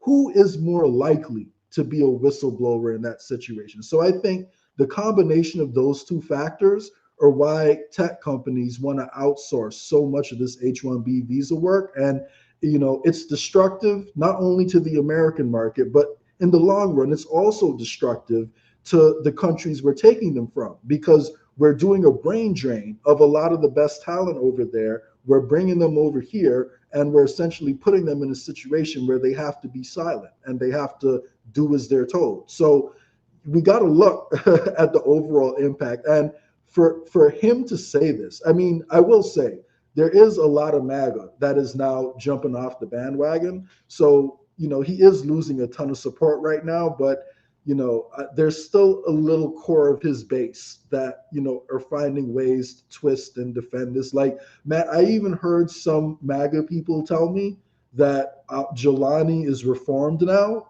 And, you know, he's the only reason Trump has brought him to the White House is because he's turned over a new leaf. So there are some people who just can't be saved. There are some people who are just not going to hear it, just like how Obama has his dedicated followers and people who will still say that he's a progressive who fought for our rights. You'll have those supporters on the Trump side, but it does feel like Trump is losing a huge amount of support. And I think that H-1B visa thing, along with the Epstein thing, both of those are doing tremendous damage to his reputation right now. So, not to mention Gaza, Palestine, and the wars, exactly, Venezuela, and the wars, Ukraine. I mean, the list is long. And then you mentioned Jelani, and I think that even the handful of them that believe that garbage, I think the others are saying, you know, how are we supposed to be afraid of it? Sharia law is coming to New York, but you have a reformed terrorist that promises not to kill any more people. Yeah. And I'm no Mandani fan. Yeah. Like you can't twist that. And it's like you're doing it at the same exact time. You couldn't even let a month go by so people have that, you know, the memory hole problem. No, you literally did it on the same time. You flew the guy in and listen, reform terrorist at the same time. Sharia law is going to take over New York. Even if Even if you believe Mamdani is a closet terrorist and a closet Sharia law guy, because he's never said that publicly. He's never said that I'm going to implement Sharia law. Of course, this guy Jelani says it publicly. Like, this is what he spent his whole career doing. Like, he's famous for executing Christians and Muslims who don't agree with his form of Islam all over Syria and the Druze. So it's like, you do all of this over there in Syria, and then Trump brings you to the White House and tells you to be fearful of this quote unquote closet Sharia law guy. I mean, I would say this: if you're still on the MAGA boat, because most of the people have ditched, they're not on.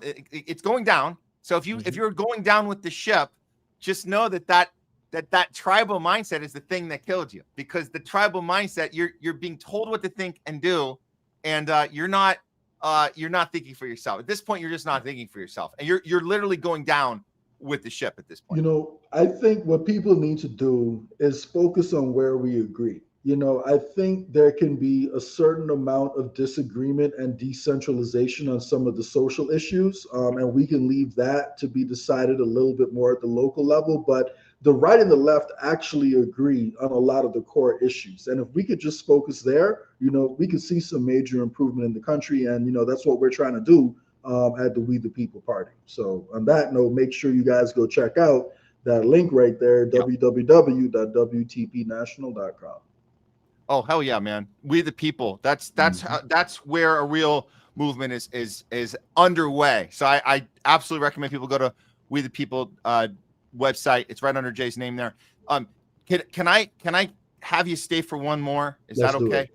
Because I went ahead and I got pasta coming in a little late at the top of the hour. We got NICK CRUSE coming in after that, but I think I was able to kind of push them just a little bit. Because I really, we'll have to save the healthcare story, but I really want to do HHS with you. It's really important. There's a lot that happened, and I'm going to go through this, and we'll go through this. We'll try to get through this, but this is very important.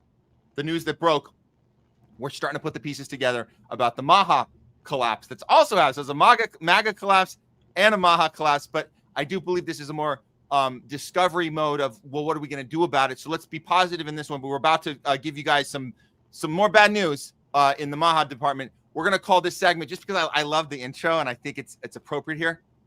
We know what it's not. Here we go. But the virus stops with every vaccinated person. But this is a pandemic of the unvaccinated. The conspiracy theory about this related to vaccine, you're right. We have to really move at the speed of science.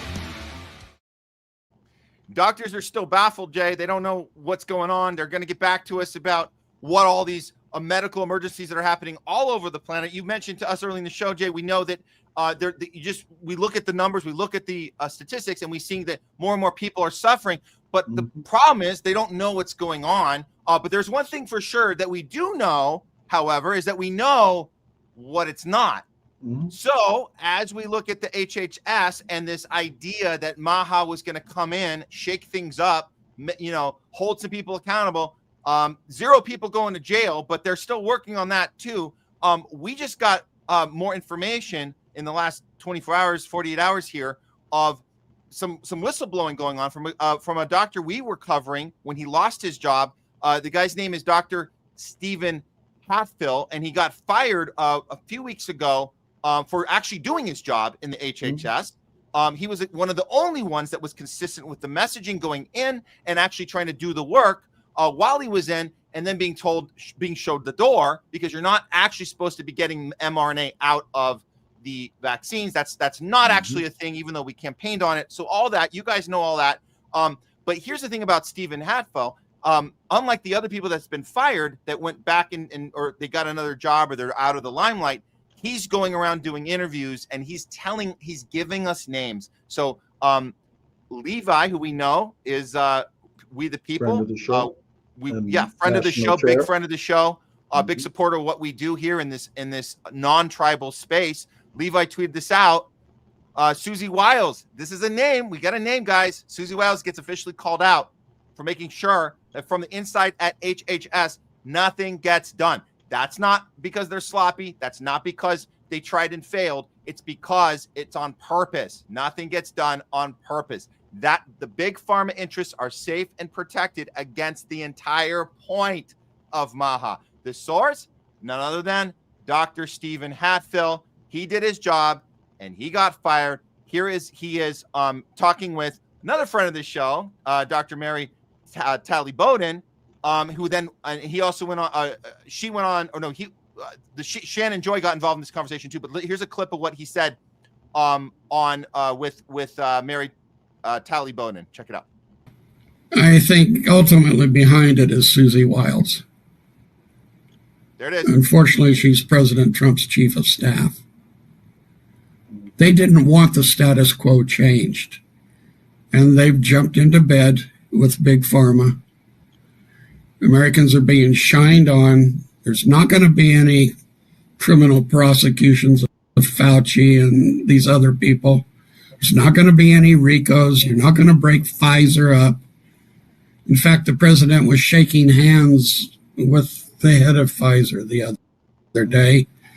and announcing that he'd had a messenger RNA COVID vaccine. One, that he didn't need. Two, is it for the strain that's circulating now? And poor Mr. Kennedy's in the background looking like the emperor with no clothes. This is outrageous. Do you think Kennedy made a deal? Do you think Kennedy made a deal, though?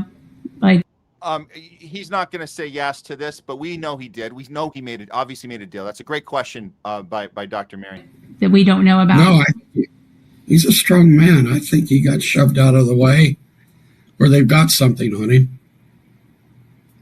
He's still trying to find a way to protect Kennedy, that he's innocent in this. I get it. I get the sentiment, like he's innocent in this, but whether they got he might be being blackmailed, man, or threatened, for all we know. Yeah. We don't know if it's bribery or the blackmail or the threatening. All we know is that the Kennedy who's in power is not the Kennedy who was running during the campaign. That we know for sure.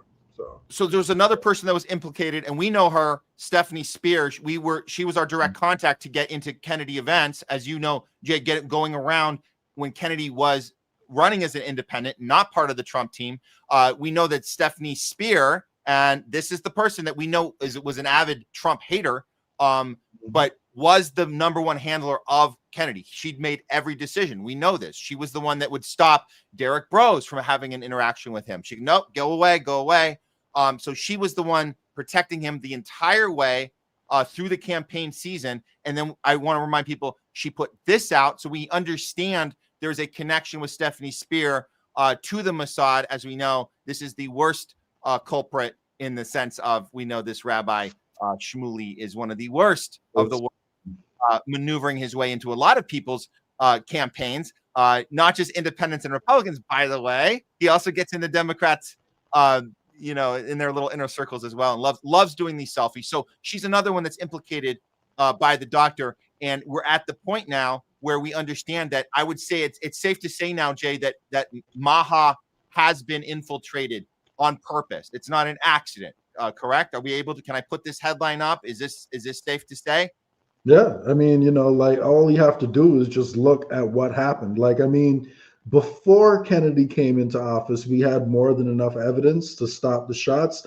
After he's come into evidence, we've had studies from Japan and South Korea on the national scale with millions of people showing how bad the immediate impact, of these shots were. And we have studies proving that in a lot of people who took the shots, I don't think it's everybody, but in a lot of people, there's still a gigantic amount of spike protein floating around in people's blood. And, I really want people to understand what the long-term impact of that is. And unfortunately, what we're seeing now, and this is coming across my timeline, I don't know if it's happening on yours too, but I'm seeing a lot more posts from people who are getting infected with, a fairly benign COVID infection, but then getting long-term COVID, like long COVID from that very mild infection. So, these are debilitating, side effects in a lot of circumstances. And you're seeing people who can't go back to work. From the moment we rolled out these shots, the disability claim rate has been increasing. So if we are now moving into a situation where we could see people who've already taken the shot get impacted as they catch COVID, because it's like the flu, it's going around, like, you're going to catch it. And if you're in a position where your immune system is compromised and you're a lot more likely to get disabled from a fairly benign COVID infection, I mean, this is a gigantic risk that we have to be talking about. And there are ways that we can probably cleanse the body of these spike proteins. But in order for that to happen, number one, we have to acknowledge what's going on. And then number two, we have to put some energy and effort into solving the problem. And if we're not even acknowledging what's going on, then we're never going to get to the other steps. So this is an existential threat, to the country, because even if you're a person who hasn't taken the shot, number one, I guarantee you have family and friends that did take it. Like, I'm the only one in my family who did not take the shot. Almost pretty much everyone else took the shot. So if this is happening to people, it affects me personally. But even outside of that, the majority of our healthcare workers in the country have taken this shot. If a lot of them, or if a good percentage of them even, wind up being disabled because they're catching COVID and it's impacting them a lot more than it would have. This is an existential crisis to the country. Like if you have 50-year mortgages being rolled out right now, mortgages that people will never pay off. Like imagine how many debts now are going to be defaulted on because people cannot continue to work. What are the knock-on effects of that to the economy? So this is something that threatens the survival of this country. And I do believe it should deserve a gigantic amount of our attention. But even with Kennedy leading the HHS, we can't have an honest conversation about it. No. Well, this is the important piece of the puzzle now, because again, there's Kennedy defenders, and again, as much as the doctor here that was fired, as much as he's being honest and actually naming names, because how many people even do that? I mean, give him some props for that.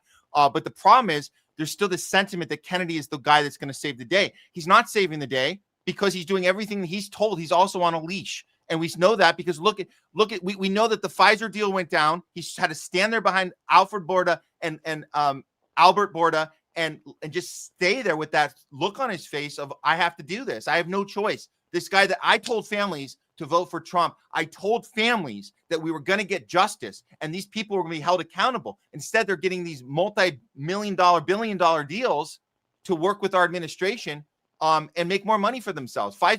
Everybody that pushed this in Pfizer should be in jail, and they should not be allowed to invest. And then you have the Ozempic investment, right? Now you're actually giving money. You're giving taxpayer money to this thing that you told us, Kennedy, you told us a year ago that Ozempic was dangerous. Now you're telling us it's okay. And so we see the lying going on his side, and it's lying. I mean, I don't care what the reason is, because you're blackmailed or whatever. You're lying. You said one thing and now you're saying another. And this, I know we covered this kind of in a funny way last week, but this is not funny. This is looking at this again after all the information that just came out about Suzie Wiles and Stephanie Spear. I'm not laughing anymore when I see this clip. This is the pharma rep in the middle of a press conference having a collapse. It's not funny. He collapses. Trump poses for a picture while other people are tending to him, and Kennedy bails out of the room. It's not a joke. It happened, and we were laughing about it last week. It's not actually funny. Here's the clip again if you guys missed it. You okay? Gordon, you okay?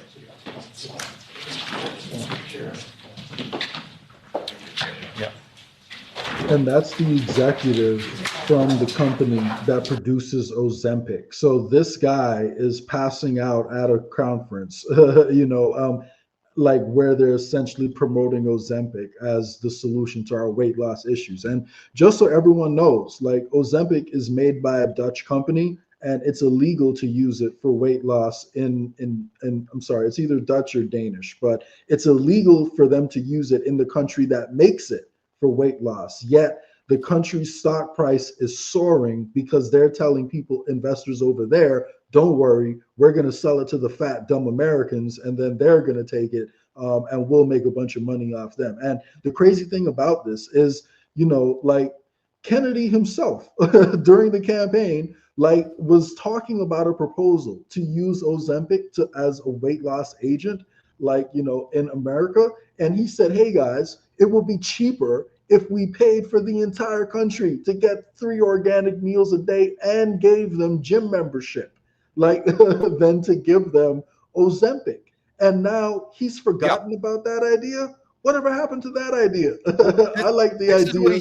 Do you know how much money I spend each week on groceries, man? I spend $300 a week, bro, on groceries. It's me, my girlfriend, and a baby. And I spend $300 a week because I try to eat organic food. It would be a lot cheaper if I was getting 3 organic meals a day. So, I mean, I don't know what's happening. I guess we know what's happening. Suzie Wiles is what's happening, right? That is what's happening. Just so everyone knows, she was literally a lobbyist for Pfizer before she joined the Trump administration, Mercury LLC. She was a lobbyist for Pfizer. And whose campaign did she run before? Benjamin Netanyahu. So, she's connected to Pfizer, she's connected to Israel, and she's the person who manages Trump's entire schedule. If you want to meet with Trump, you got to go through Suzie Wiles. And apparently she has a huge say over the staffing situation too. So, I mean, now we're getting the names being named. So do with that information what you will. But I want people to remember, This is how the decentralization of power operates. Trump says the things that people want to hear. Kennedy says the things that people want to hear. And then once they get into power, they get surrounded by people who will do the bidding of what the party itself wants. That's why we have to change the whole incentive structure of politics in America. And that's why I encourage people to check out the We the People Party. It's WTPnational.com, because there is no executive committee to go bribe like there is in the Democratic and Republican parties, because the executive authority in the party gets distributed to the members of the party. That means now, if Trump did do the right thing, the Republicans would kick him out and weaponize the party against him. At the We the People Party, if Trump doesn't do the right thing, then we weaponize the party against him and kick him out. So the tables are completely flipped, in this party. So I encourage everyone to check it out, because we're just not going to get any change from the duopoly. And I do lean to the left, obviously. So on a lot of economic issues, I actually align with a lot of the things the Green Party says, but it is a polarizing ideology to an extent. This party unites people around common ground, so we can figure out the differences after, and we do need to start making progress somewhere. That's why I believe WTP is a good way to start things out. Absolutely. And just to top off this segment, the amount that we're kind of left now in this space where we don't have representation in power right now. So we have to, it's back to the grounds, boots on the ground. It's back to the bottom up revolution that we never got with anyone before RFK. By the way, he's not the first one that let us down. We know the Bernie thing never was a big joke. And we know there's a whole history of us falling for that. Nobody's going to be in positions of power that are selected by the establishment and then actually do anything for us. So here we are fighting this health crisis. It's a massive health crisis. You've been talking about it today, Jay, that it's not looking good looking forward. We always talked about the 5-year mark since the shot rolled out, and we're not at. And sir, yeah, really quick on that situation. I don't want people to be too negative, because I understand a lot of our viewers, likely have taken the mRNA shots. And there are people who are working on protocols to help decrease those spike protein levels. Dr. Peter McCullough, from what I understand, has a protocol that, is showing a lot of promise. Jimmy Dore even has spoken about some of the things he's done, because he did get vaccine injured, and a lot of the side effects tend to be the same. I believe he's mentioned ivermectin, as well as 1 or 2 things his doctor recommended to. And we're not prescribing anything on this show, so this is not a recommendation about what you should do, but there are solutions out there. So don't be too negative about it, but just realize we have to admit there's a problem. And once we admit there's a problem, we can start finding solutions. So don't be discouraged, but just realize we have to admit what's going on first. And then this is the type of pushback we're getting right now when we have the information. Peter McCullough and the others have had the statistics on our side to call this out, to be whistleblowers, and they still push this garbage on CNN. This is still being pushed right now. End of last month, COVID-19 vaccines may help some cancer patients fight tumors. That is a lie. We looked into that. Is not true. That is them. This is them trying to do damage control on all of the unfortunate side effects that are listed on the actual documents from Pfizer that they try to hide from us for 75 years. There are many documented ways the vaccine itself can cause cancer. It doesn't fight cancer, it causes cancer. So for them to put that headline out there, honestly, it's criminal. Like these people have no regard for humanity and people's health. I saw Dr. Peter Hotez now, he's saying that booster shots are good for heart health. So they're literally saying the opposite of what's happening. And it's so discouraging, because unless you spend a lot of time and really dive into it and look at the numbers and do your own research, there's a lot of people who are going to see that headline, take it at face value, and think CNN is saying it, it must be true.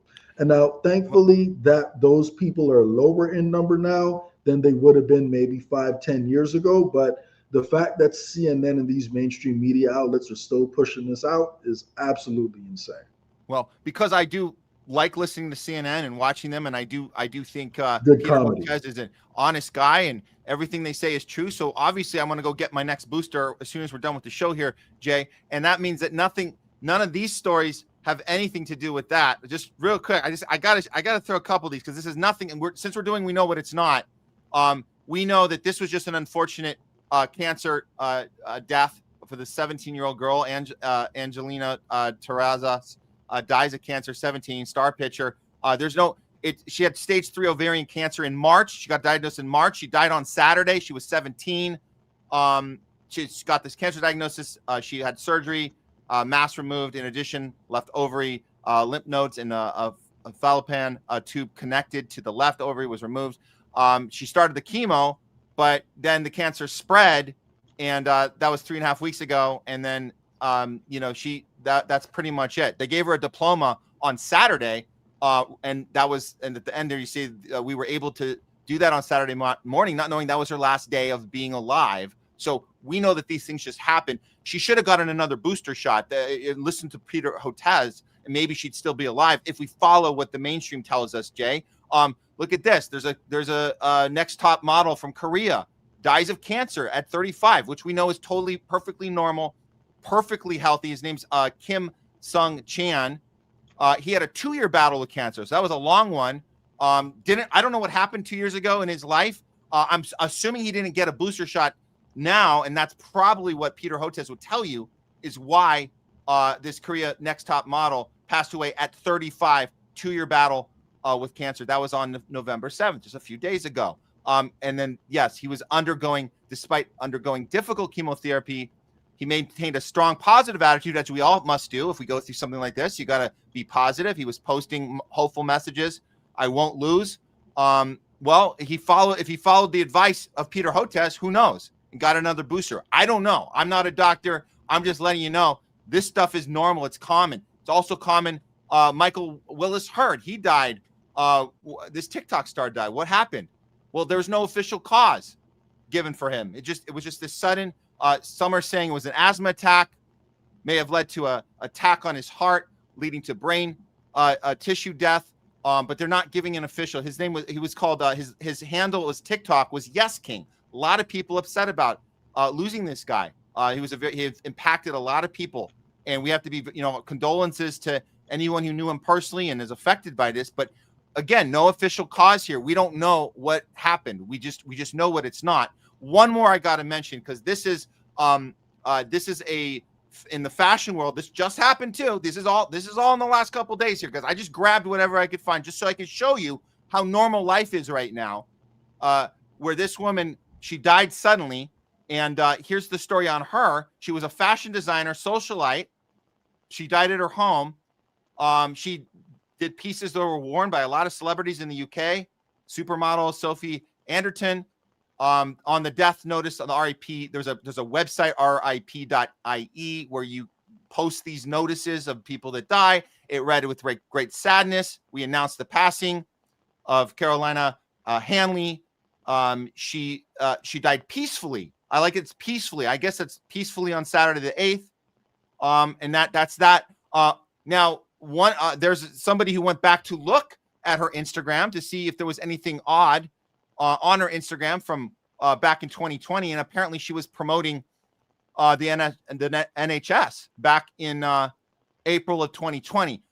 Completely unrelated, but I'm sure the health agencies in Europe are just as good as the ones here, and we want to promote them as much as possible. And again, we listen to our health experts like Peter Hotez telling us if we want to stop ourselves from getting cancer, like that young 17-year-old and these influencers getting cancer or these sudden heart attacks, we need to listen to them and get more boosters, as CNN says, because remember, guys, COVID-19 vaccines may help you fight cancers, help some patients fight tumors. So we know to listen to them and not do our own research, Jay. And that's where we are now, because we don't have any idea what is going on, but we know what it's not. Yep. Crazy situation, unfortunately. And, again, not saying this happens to everybody who takes it, because clearly it hasn't happened to everyone who took it. But, we have to ask ourselves, what is the impact of the spike protein that may be going around in people's bodies? And is there a difference between vaccinated and unvaccinated people? And it's not in all vaccinated people. There is a fair number of vaccinated people who do not have these elevated spike protein levels, but there's also a large percentage of people who do. And we have to start asking ourselves, how can we help the ones who still have these elevated levels? So, yeah. All right. Well, that should do it for our, we know what it's not, and MAHA updates and MAGA updates, and it's doesn't seem too good looking around the chessboard right now, Jay, but we do appreciate all the work you've done.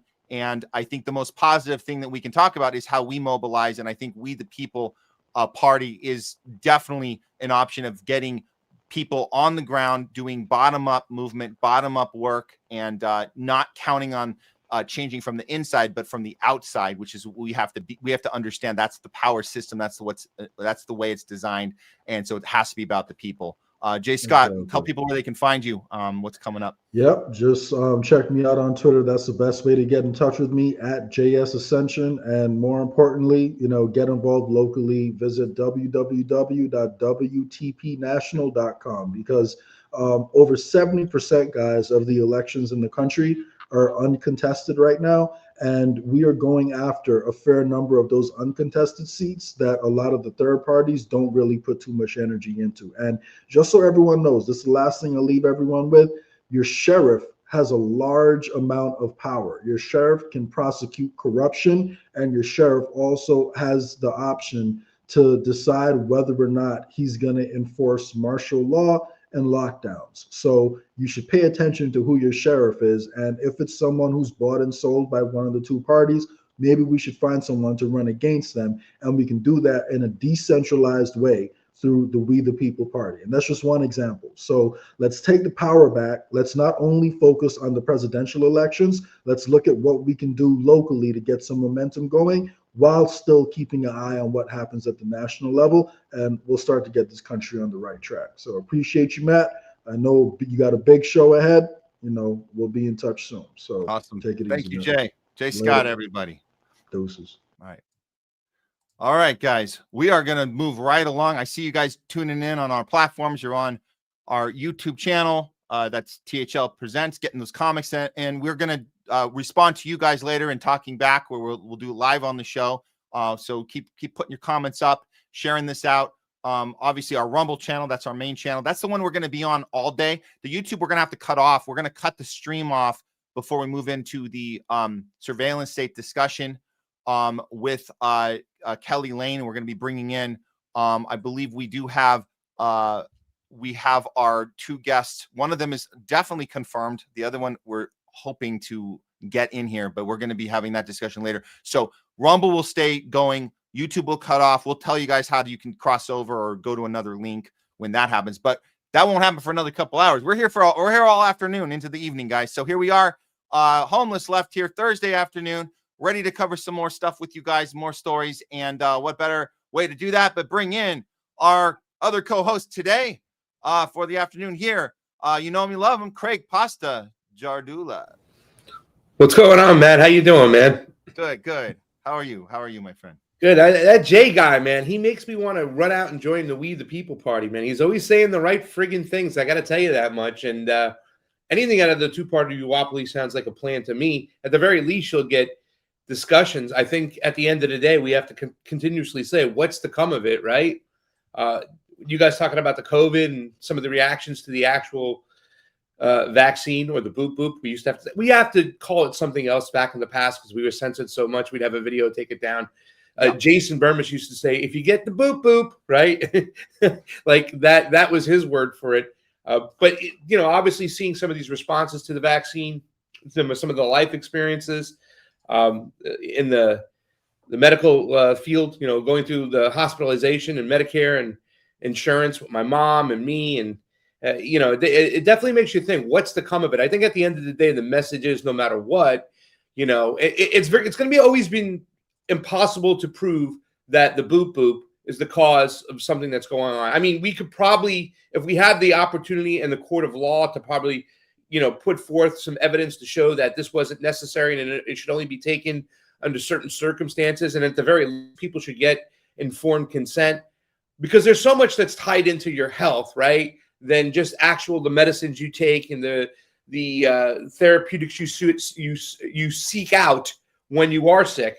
There's a whole lifetime of eating, right? And our food has been so damaged and so messed up for so long that it's actually slowly poisoned us, right? So it's more than just the kind of shot, the therapies and everything else. I think what's to come of it is that we as individuals have to take the best care of ourselves we can. We have to put the best food in our mouths that we can. We have to push to get all the crap, out of our food. And not only that, our children, the programming, that everything they watch, just kind of like it's Pavlovian of sorts. It moves them towards fast food, crap food, whatnot, because there's a whole industry that's lobbied the government to make sure that we're dependent on them. So there's so much to come of this whole discussion and whatnot. I appreciate you guys still running with the ball, and Matt, you doing these segments, because at the very least, we need to start talking about what's to come of this whole situation. What do we do? And I think individual responsibility, just like those guys in the AM Wake Up, they say, opt out of the whole system. That's the come of that whole situation.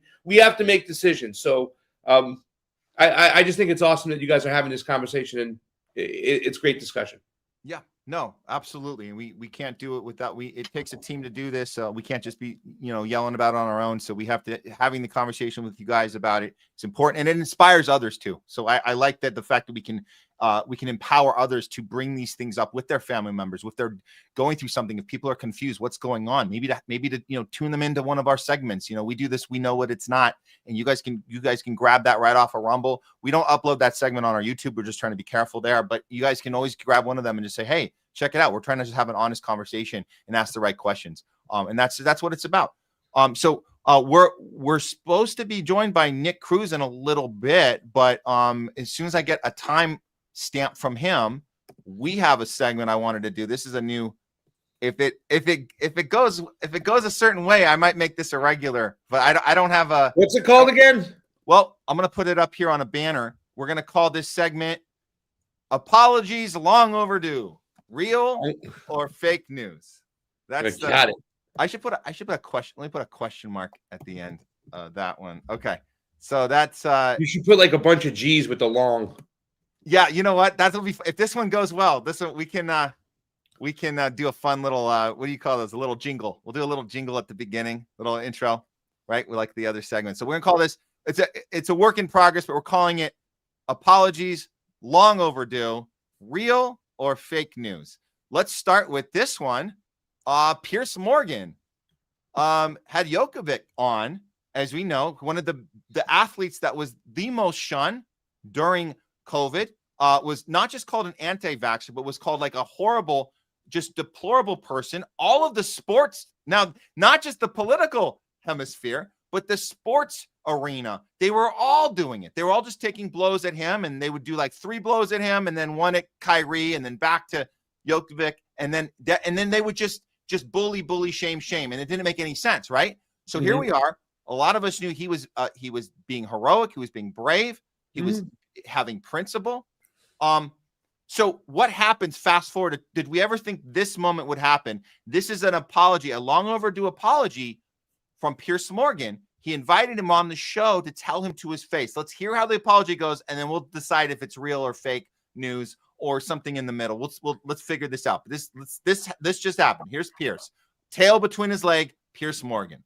Start by making an apology, and it's for this: I was very censorious about you over the COVID scandal that you got caught up in, and in a nutshell, you got thrown out of Australia over what seemed to be, on the face of it, from what the media were being told and what was being reported, was you trying to bend the rules of getting into play in the Australian Open without having taken the COVID vaccine. And I was actually quite censorious about a lot of people at the time.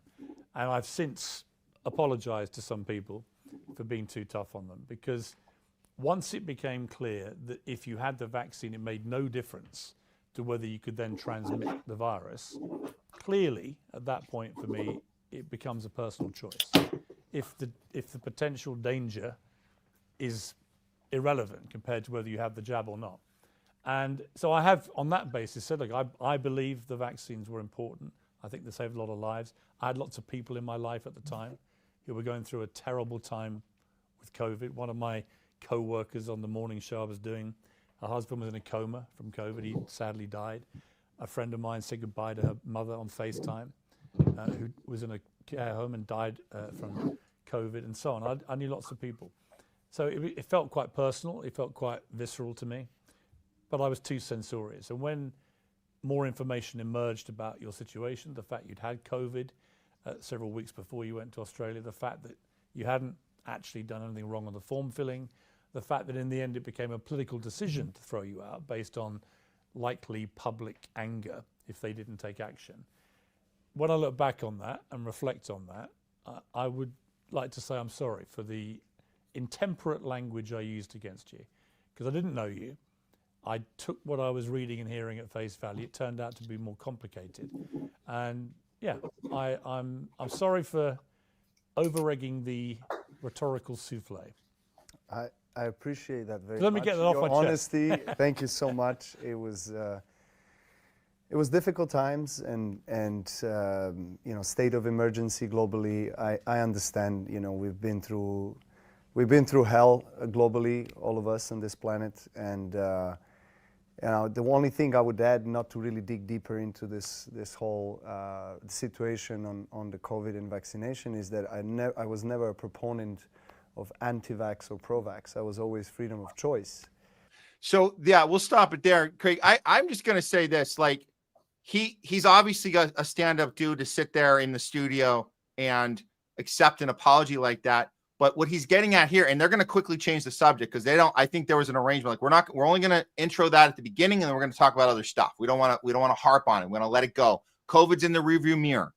But what he's saying here in that little time he has to reply before they change the subject, he's saying whatever you're sorry about getting stuff wrong or bad information, or you thought it was more complicated. He's saying it wasn't actually complicated. I was going off a principle of everybody has a choice of bodily autonomy. That's what he's saying. So what kind of apology is this if he's not talking, Piers isn't talking about principle, he's just talking about, oh, I might have been extra mean to you, but I didn't know any better because I was giving bad intel. What's your take on this, Craig? Well, I mean, obviously, I think Djokovic understands his lane. I don't want to sound demeaning when I say that, but he understands that he's a professional athlete, and he's really not one like us to go in there and kind of like look at all the questions, especially from a political, knowledge. Like, we understand what's going on, and we can present a different argument. And it's kind of our design to poke and push feathers because we are representing somewhat of a media aspect, right? And that's the challenge and whatnot, and do proper reporting. So Djokovic understands where he's coming from, and he understands that just accepting the apology would be the best way. And then use that opportunity to explain exactly why. I mean, he's not a dumb guy. He obviously seems bright, too, as well. And explain his perspective. And that's a perspective that a lot of people were trying to convey as they didn't want to get the shot and were kind of shamed while it was happening in real time. I would have liked, I would have pictured myself being in that situation, be able to, sitting where Djokovic was. And if Piers was kind of spewing his... And I am being a little condescending because I don't look at it as a sincere apology. Right.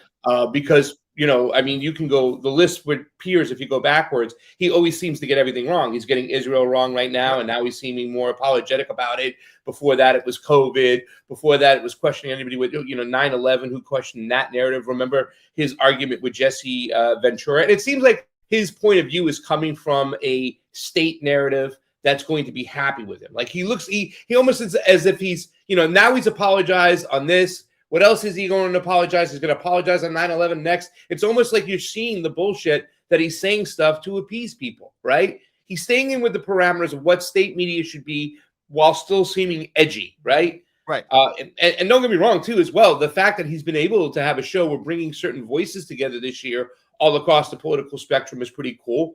It's still a kind of like controlled environment. I don't think they're ready to let some of us get in there just yet. I mean, for crying out loud, CNN is having Anna Kasparian and Ben Shapiro at the same time. And you can almost see it's like, all right, we're not going to talk about Israel. We'll talk about other things.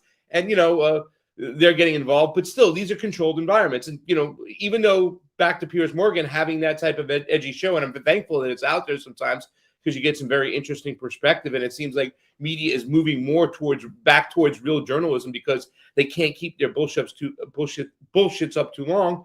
It's like the question I would have liked to ask Piers is, well, why did you get it wrong while it happened? What's your other source of media? Where do you get your information from? You just said to me, knowing that, it's not going to stop the spread and whatnot, and if you had such and such, well, we knew about natural immunity while it was happening, Matt. We understood that vaccine was not going to stop the transmission, right? You can catch it, if you had the vaccine.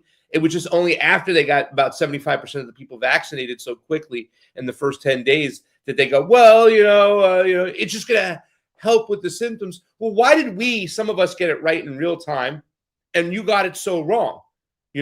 Not just, now you're getting Israel so wrong. Now you got COVID so wrong. What else have you gotten wrong? Why? You know what I'm saying? Yeah. I would have asked him that and see what answer he has. Because I would suspect, and this is why I don't. What are the choices, by the way? Sincere or not sincere or real? It's real or fake. Yeah, real or sincere. Is it sincere? It is beyond fake. It is not sincere. Yeah. It's just him understanding where the audience is going and the majority of the people are going, and he doesn't want to look like a fool. So yeah, fake news. Fake news. Piers Morgan's apology. And I'll end with this. He will have an answer if he were to be asked that question, Craig. Piers would have an answer ready of a maneuver, just like a Chris Cuomo maneuver, right?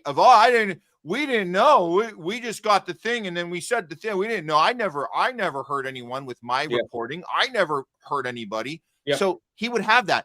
I would say the real way to get to the bottom of this is back to principle. If you apply principle, you wouldn't have behaved like that in the first place. And I always say this to people: the jab didn't have to fail for us to be right. The thing, we were right independently because of principle. So I don't care how many bad intel Rachel Maddow got sent on her desk by her Pfizer overlords. I don't care how many times they told her, tell everybody this stops the thing and it protects you from the thing. I don't care how many times. You don't bully people to do something that they don't sign up to do, and they don't have informed consent, and they don't have bodily autonomy. Those are principles. So those are separate things. Whether the thing worked or not, whether whatever worked or not, you don't censor people, you don't cancel them, you don't punish them. So those are the principles, and that's the real conversation that would need to be had with a person like Piers. But that'll never happen because those people that get jobs like he gets, get hand selected to be mouthpieces, never act on principle. They only act on, how do I play this lane? How do I switch over to this lane? And that's what it's about. That's it. That's Piers Morgan. Well, you should take it easy because, like I said, they are opening up the parameters, and it's going to be hard for him to have you come on the show when you call him a selected mouthpiece, right? Yeah. So, don't tell too much of the truth. Withhold a little bit about, that's talk over happy hour and drinks when the cameras aren't rolling. He's a selected mouthpiece, but right now we can just say, come on, Piers, apply some principle and get it right. I like that. You know what I'm saying? Love it. All right. We're moving on we got some more show for you guys. We're excited to bring in right now. We're going to be talking about some stuff now. We're going to be getting into some Epstein, some more Epstein. We're going to be getting into some Venezuela, Nicaragua stuff. No, I'm sorry, not Nicaragua. We're talking about Nigeria. We're talking about all of the overlord fears of the overlord coming to be. And that's why I'm excited to bring in our next co-host. We'll call him a guest correspondent today. From Revolutionary Blackout Network, please welcome back to the show, Nick Cruz. There he is. Hey, Nick. What's poppin', my friends? What's going on? How you guys doing, man? That was a great segment, man. There's so many fake political theater a lot of people are doing who trying to change their image. I don't know if you guys seen it, but the segment that you just did on Piers Morgan apologizing about getting everything wrong about COVID, it reminds me of Anna Kasparian apologizing to Aaron Mate. I don't know if you guys had a chance to cover that. Actually, I have that loading up to cover on RBN. I have it right here, and we because we were running behind. I was like, well, we'll save it, but let's do it right now. Let's do the. You want to? Yeah, that was that Piers Morgan segment remind me of. So if you got the segment, dude, I'm down to do it with you guys because I was going to do it on RBN eventually. right, I'm Nick, down to talk about whatever, my friend. you got to stop going so scorched earth on people, because you can get on some of these shows too right now, but they ain't gonna let you and Matt on when you go scorched earth on these people, right? Yeah, they're gatekeepers, man. They're still very bad faith. And Piers Morgan in particular, Brianna Joy Gray, I know for a fact, Brianna Joy Gray reached out to Piers Morgan and suggested that he invite me on the show. And you guys know Brianna Joy Gray is one of the people that's accepted in corporate media. She's allowed on the show. She had an ear to the guy and brought my name up in particular to him. And they still didn't invite me on. What does that say? Because they won. I thought it was a debate show. I thought you wanted someone on the radical left, a black radical, to debate and be destroyed by the capitalists, right? But they don't want that. They don't want real dialogue with dissidents. That's why I love the segment. I love the segment that you guys just did, because there's still massive amount of gatekeeping. And it's wild to see them pretend that they're not engaging. Oh, I'm open to debate. I apologize to Aaron Mate. I apologize to the coach. You don't really want discourse. Let's be real. Let's be real. Well, let's see what happened here, because we know there's a history there for the last 5 years. I mean, we've been talking about COVID, but we're also talking about the Russiagate problem, right? That's been a problem. People like Anna Kasparian. So she is acknowledging this right now. She's saying 5 years ago, I accused Aaron Mate of unfounded claims that he was being paid by Russia. While I stupidly and sincerely believed it at the time, no evidence has materialized to prove it. I'm embarrassed by it, and I owe him, along with his readers, a long overdue apology. Aaron, I guess he replied pretty quickly, like within an hour or so, and he says, "Hey, Anna, I appreciate that, and I appreciate all the speaking out you've done for Palestine. In turn, I'm sorry for any ad hominem comments I made in response back then, and not how I want to conduct myself." So the response on Twitter, it seems like more people are giving thumbs up. They say, hey, it's nice to see people come together. But there are those who are saying, and rightfully so, saying, wait a minute, this is not, this little moment you're creating, this little feel-good moment is not actually getting to the heart of the problem. Nick, why don't you chime in first? What is the part not being said that people have a right to be upset about just because a little lovey-dovey moment happened? And nothing against Aaron Mate. I mean, it's nice to be like, hey, very cool. But what is the part not being said to people that don't know the history here? It's just generally a scumbag move not to accept people's apology. Like, right, I could be mad as hell at somebody, and I've been there with many people in our space, and then they reach out to like, Nick, I apologize for saying that. And I almost 99.9% of the time I always accept the apology. You gotta be kind of heartless not to. Like, even if people make me mad, so I don't blame Aaron Mate at all. Sure. Yeah.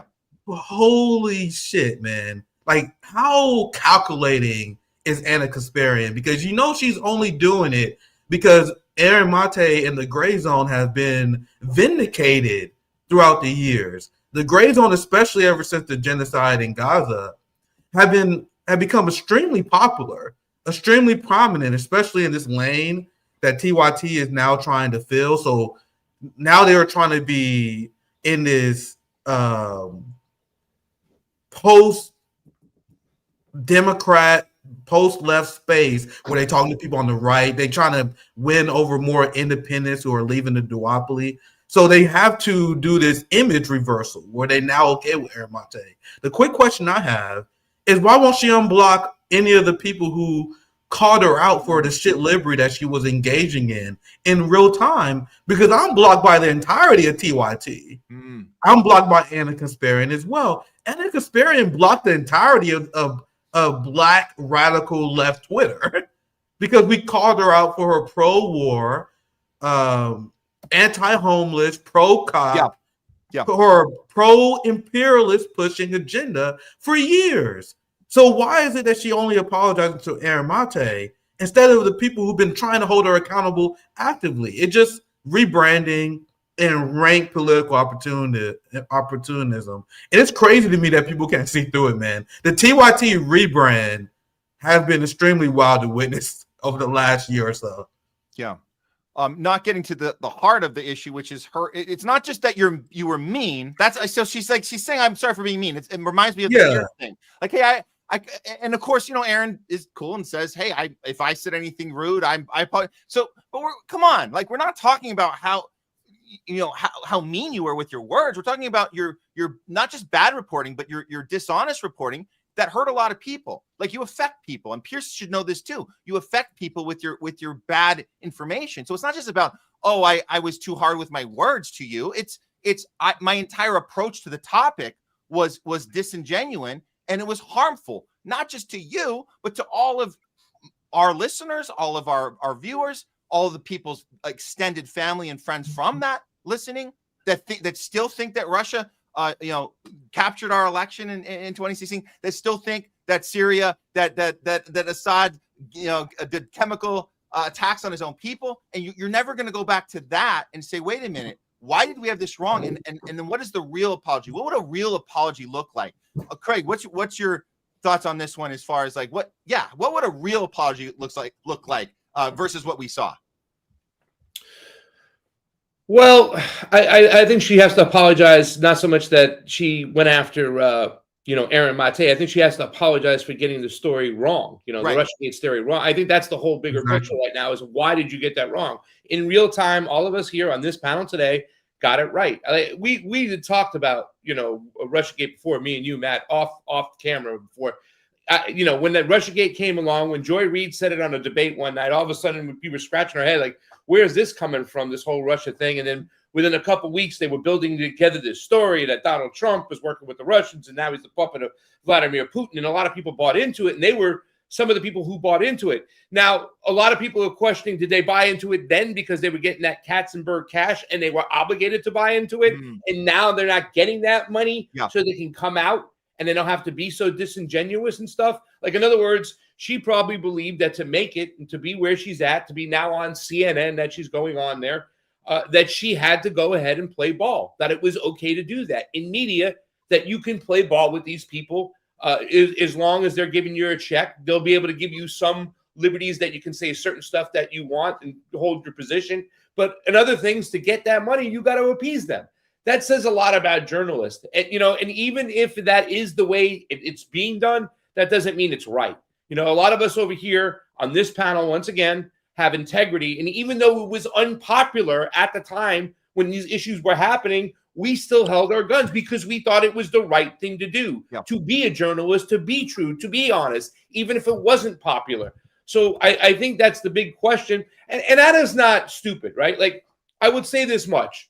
She is talented, right? Like, she can get an argument out. She knows how to do it. She gets a little bit over the top, that emotional way and stuff like that. But she reminds me of a lot of people in independent media that I sometimes enjoy when they have when they're passionate about something. And in this particular situation, when it comes to arguing for Gaza, she's on the right side of history. And it feels good. It feels fun to argue on the right side of history. So, I mean, she sees the audience she's now gaining back. She likes that audience. There's a lot of people who didn't like her, who didn't like her stances and her quietness on COVID, who didn't like her stance, on Russia and Russiagate. I mean, they were terrible on Russia. So, I mean, she's no dummy, but I don't believe it to be too sincere. And I don't know if you can trust her 100%. I do think she's smart right now, the way she is playing things. And I look for her. And by the way, Nick, I went and looked. I'm still blocked by Anna Kasparian, too. Can I share real quick? Matt, if you just let me share this real quick. Yes. Because Nick knows what this looks like. See, you ain't accomplished anything in life, Matt, until you get blocked by Anna Kasparian. So you need to get on the horse and get with me and Nick over here and get blocked by Anna Kasparian. So, and by the way, just to finish up real quickly, you can put it down. Nick, I know you get mad when some of the Democrats and the synthetic left take the language and change it. Like, now woke, unfortunately, means something totally different than it did before. Woke was actually a positive thing, and now it's more of a negative thing, right? And unfortunately, because the masses adapted it, we have to kind of go along with it. We can try to fight it, but I don't think it works. I don't think you can call yourself radical left anymore. I think you're the anti-imperialist left, the common sense left. Unfortunately, the radical left is who Donald Trump deems to be the PSL and all those people fighting those culture wars. But the other left there's us, I think, in the anti-imperialist left, which is the common sense left. We will not vote for the Democratic Party. Just because we're leftists doesn't mean we're Democrats. You have the radical left, which I call them the culture war left. You know, a lot of the PSL people, and put some of those culture war issues beforehand, which, not to say they're not important, they're just not as important as fucking empire. And the third one is the establishment left, right? Those are the Democrats, those are the Picari sellers, whatnot. They're opening the doors now to the common sense left to come in, right? They've already milked all the crap and the juice out of the radical left that they like to call the culture war left. I mean, the Democratic Party got them to go and vote for them by appeasing them, but it's so unpopular. There's no populist message that they're coming to us. You know, they're talking about us on the left and the right. So Anna is playing her game, her cards smart, and getting involved in that establishment left, right? And at certain times when she's sitting there next to Ben Shapiro, even though they're not allowed to talk about Israel, I agree with a lot what Anna's saying. You know what I'm saying? Sometimes she's representing a place and a voice, because I said this to Matt before. If we fucking hold the line, there's only so long the establishment left can hold us out and shut us out. They're going to have to let us in because they're losing too many people, and they'll see that, and they'll let us get our voices in. Very well said, Greg. Go ahead. There's a few things I want to add. I'll pass it right back to you, Mac. I know you want to chime in. There's a new strategy, which is very smart. Like, these people are very business minded. They know, and they're good at putting a finger in the air and seeing which way the wind blows. Like, it's like the Dave Smith types, like the people who are invited on Piers Morgan, because you know Anna Kasparian, she's invited on corporate media all the time. She's on CNN too. She's on Piers Morgan. These people are amazingly talented, not like in terms of intellect, in my opinion. I think they're just very calculating in how they move. So now the new trick, because people love when people apologize, it shows that you have humanity. It's a good way to develop good PR. So what you do is you take positions that will help your subscribers and help your clout in the moment. It doesn't matter if you're right on principle. It doesn't matter. Like, if the vibes tell you to smear someone as a Russiagate, as an agent of Russia, like Anna did to Aaron Mate, that's exactly what you do. If your grift relies on you endorsing Donald Trump and promoting him as a peace president, people like Dave Smith, what he did, and Ian Carroll, there's a lot of these libertarian grifters who abandon libertarian principles, not the principles I have, but the principles I understand with libertarianism, of being anti-war, not supporting giant neocon capitalists on the right, on the Republican Party. They abandoned that principle in order to gain MAGA followers. And it was an amazing business move by Dave Smith to do that. Yeah. So then when later, and it's will always happen, when it's proven that you sold out, when it's proven later by time that your position was wrong, what do these people do? People like Dave Smith later turn around and say, I'm sorry for misleading the working class. I'm sorry for misleading the anti-war movement and promoting Donald Trump as anti-war. I'm sorry. Then they just release an apology video and people move on like they didn't do massive damage and propaganda for the regime. And I think we all will agree that this is a smart move. I think I would benefit greatly if I was shameless like this, if I just took positions that would benefit me at the time, knowing I can always just release an apology video later and people will forgive me for doing propaganda for the Zionist regime like Dave Smith, for doing propaganda on behalf of the military-industrial complex like Anna Kasparian, for smearing Aaron Mate, for blocking all true dissidents like yourselves, like myself, and will never have any apology for people who will threaten the system that she upheld. So it's just unbelievably fake. One more thing I'll say, and I'll pass it back to Matt, because I think there was a lot of great things you said, Greg, but with your description of the quote-unquote, and I emphasize quote-unquote radical left is on point, because I've been on their necks. Like, I would do much better if I get along to get along. You know what I mean? Like, if I just went along with the Zoran Mamdani grift, for example, like if I just went along with Dr. Cornel West with no criticism, if I just rode the progressive train, it would have been amazing, but I can't abide that. Like when I see PSL and is, quote, radical communists, socialists, trailing the Democratic Party. Because that's all they do. They was tweeting about the No Keynes rally. How did that work for you guys, by the way? Yeah. So when you're an organization that trails the Democratic Party, if you're an organization that don't find it reprehensible to even organize with Zionist, genocidal capitalists, I think it's very misleading for you to even have the title of, quote, radical left. And that's the never-ending battle that I'm in. Yeah. It's the never-ending battle of reclaiming and making sure people understand what I stand for when I say I'm actually a socialist, when I say I'm a communist. Because unfortunately, when people hear that word now, when people hear that they're a socialist and communist, they immediately think of purple-haired identity politics because that is what PSL represents. Yeah. They immediately think that you're more of a Democrat light, which is why I surprise people. Like whenever I go on Jake Shield's show, which I was canceled by the PSL left for a dare having those conversations. I talked to people on the right and they were shocked at what it actually means to be a radical left, to be on the quote unquote radical left, to be a communist who actually cares about the American working class and not using cultural war to divide us.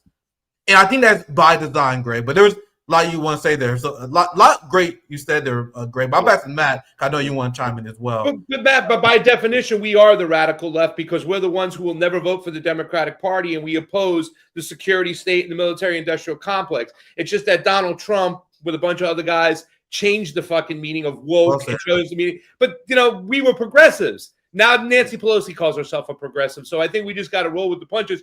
But I like anti-imperialist leftists anyways, Nick, and I think it suits you better because you got involved with this because you're a foreign policy wonk. So are we, and that's important because everything's evil stems from empire. Sorry, Matt. Go ahead, Bubba. No, this is all important stuff. This is exactly the conversation we're supposed to be having right now. And we talk about the verbiage and the usage of words and stealing terms. But at the end of the day, I think whether we're considered radical or not, is it radical to have principle? Maybe it is. Absolutely. Maybe that's really the thing we're talking about. It's radical to have principle. And it's easy, guys, by the way, it's easy to apply principle because it's consistent. You don't have to wake up and go, a thing just happened. Let me check in with my overlord and be told what to think and feel about the thing. You don't have to check in with anyone. You just apply the principle. And that's what we should be. That's what all these organizations should be doing. That are, if you really are anti-war, then you're anti-war. If you're really for bodily autonomy, you're for bodily autonomy. If you're really for being about humanity and calling out power, you do that. You do that every time, not just when it's convenient. So I think you guys hit on a lot of great points here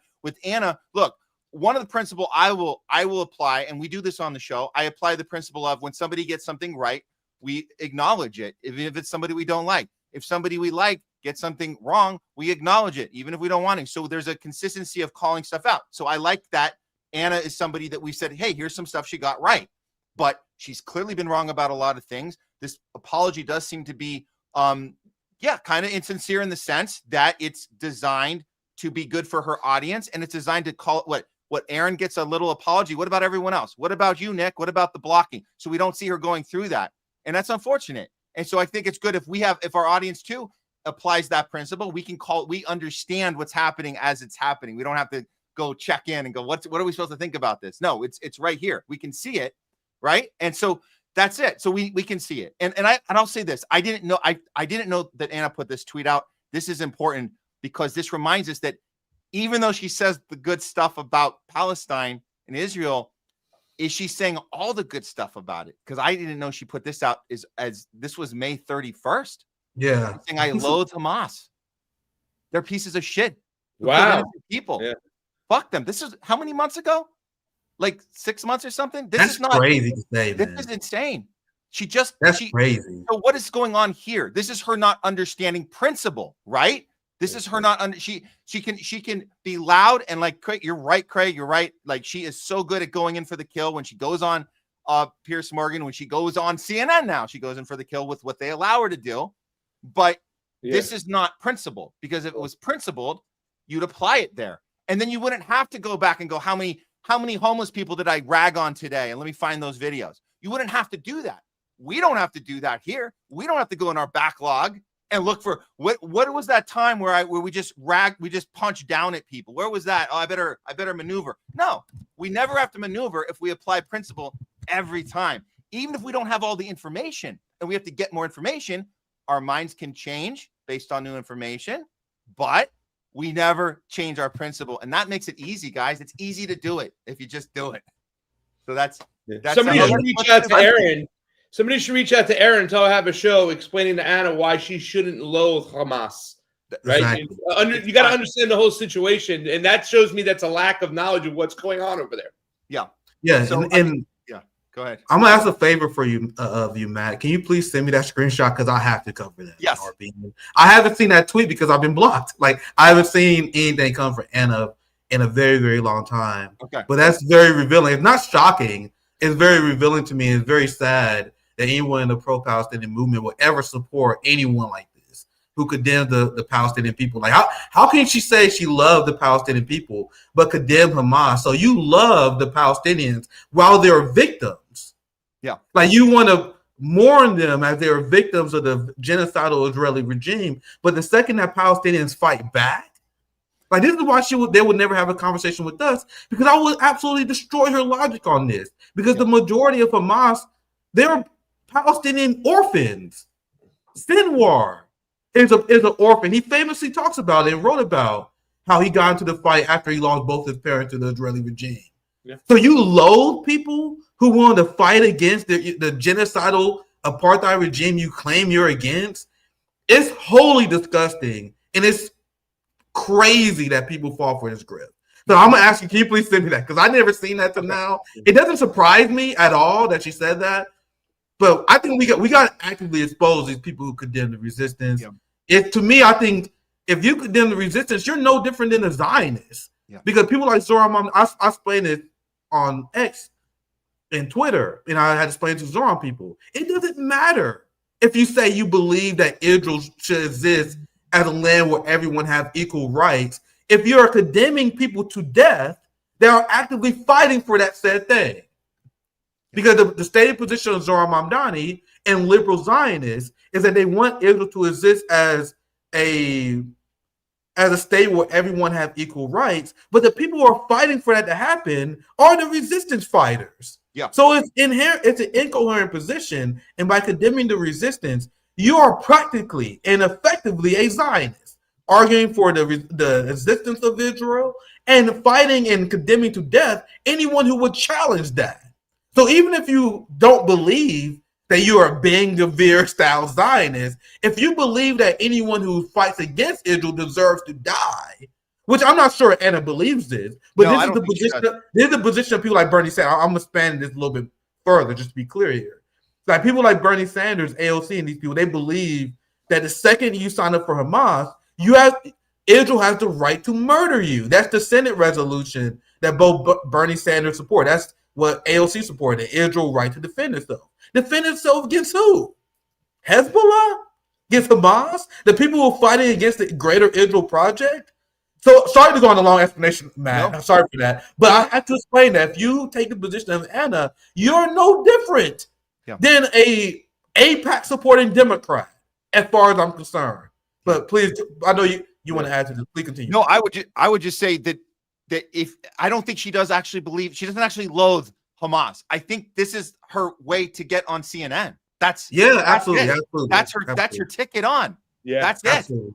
Can I say something too? Like, Yeah, I'm glad you brought up Mandami, because it's the same thing Mandami is doing when he's going along with the state narrative about when he's talking about the leader of Cuba and Diaz-Canel and talking about Maduro. He does not anything. He's just repeating that state narrative once again, that CIA narrative. That's what she's doing when she says she loathes Hamas, right? You know what I'm saying? Like, and to think, how little do you look at the Palestinian people and say, oh, I love them, but I loathe Hamas? Like, they're so stupid to let Hamas just exist over there right now, as if they don't look at them as freedom fighters. And the fact that you're so ignorant that you don't know that there's other facets of the other groups in the resistance. Hamas is just one part. It's just a boogeyman word for the media to use on behalf of the security state and the military industrial complex to frame a narrative. And you're still playing ball by repeating it. Now, you might say, we'll give you a pass because you're ignorant, but you better fucking get educated quick on it,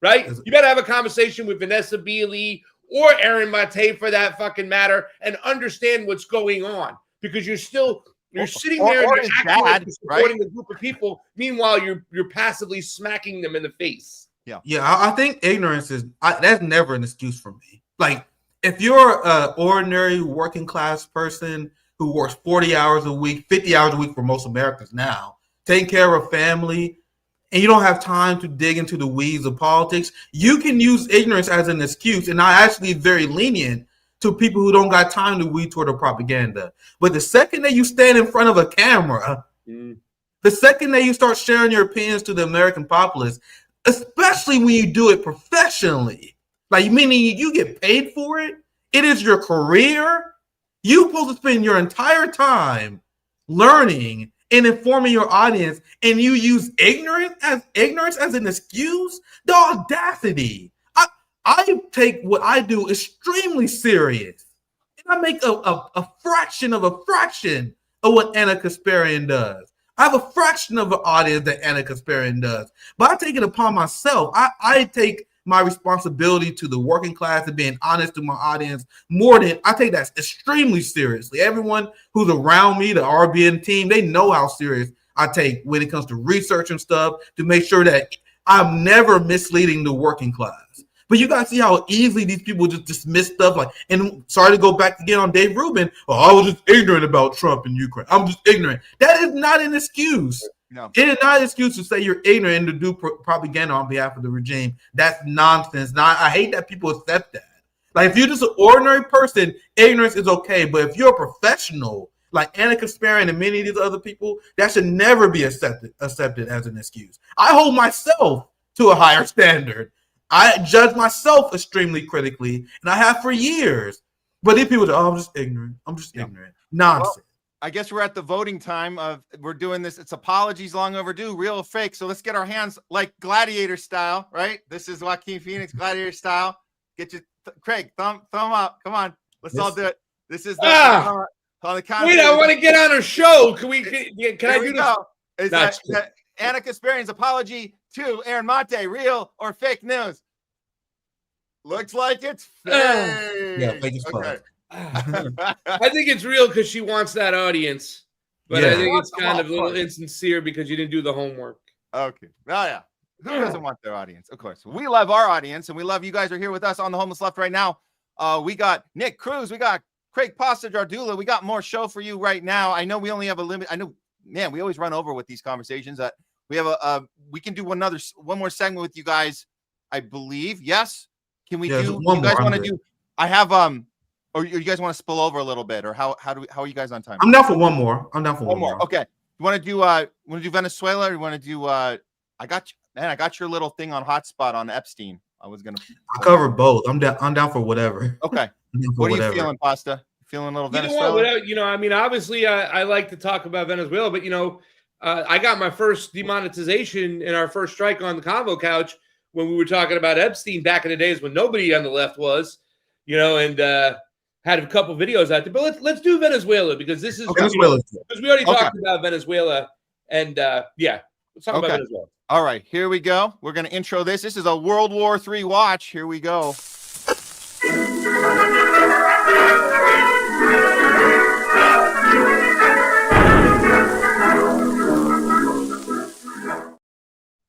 It's World War III watch. Let's just face it, it's already started. I'm here with co-hosts Craig Pasta Jardula and Nick Cruz.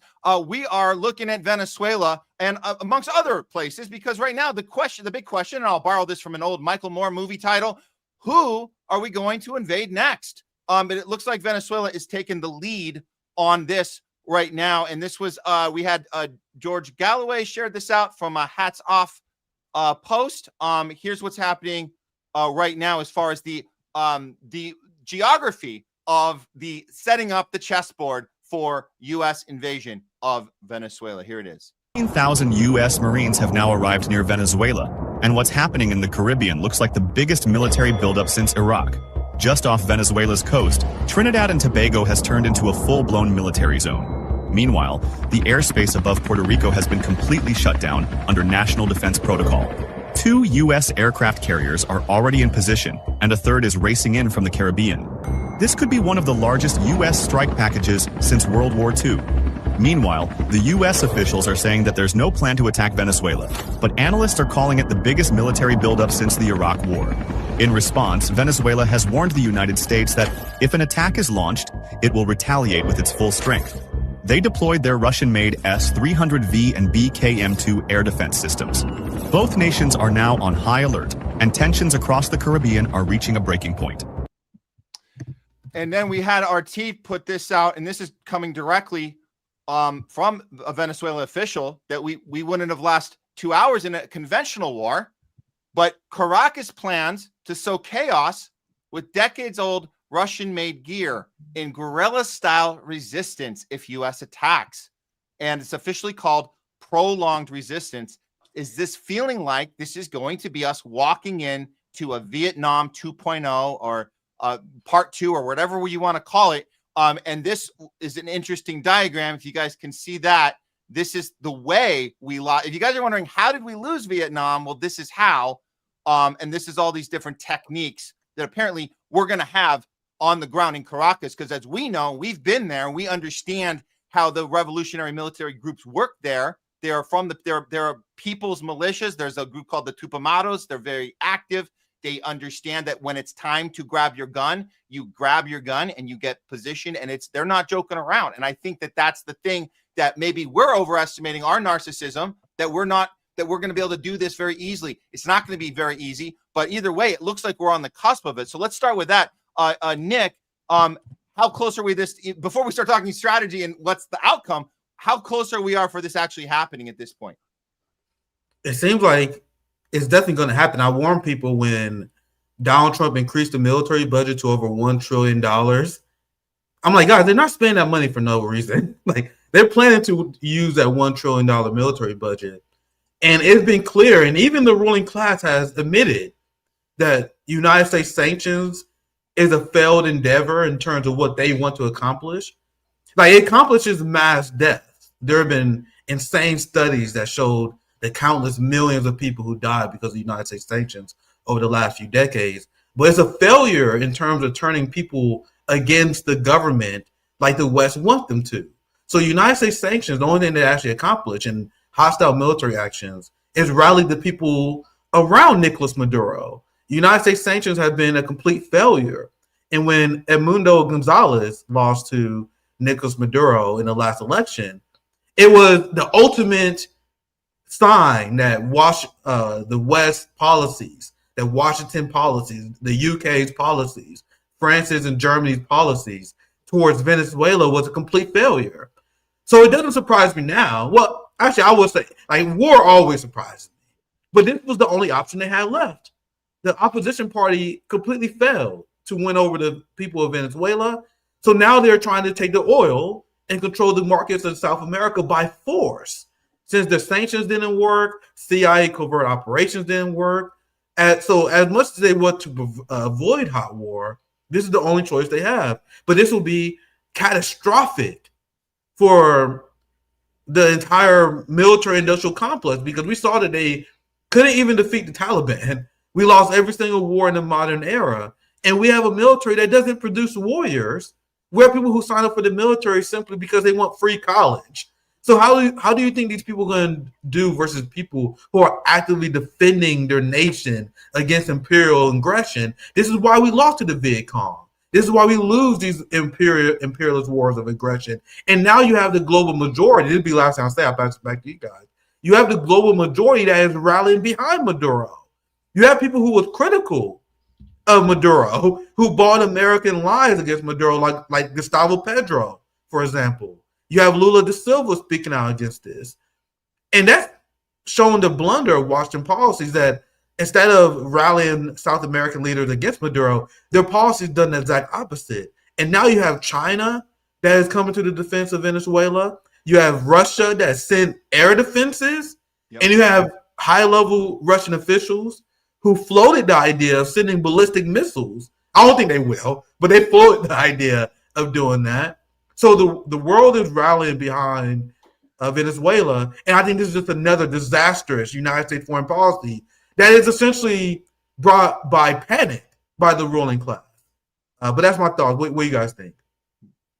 Yeah, I mean, this is obviously something that we've put the pieces on the chessboard. We've talked on the show a bunch about how you get half the country, or at least attempt to get half the country, because you got the Trump people that believe this garbage about the drug cartels, and there's fentanyl coming right from Caracas, which is completely disproven, totally untrue. We know this is untrue.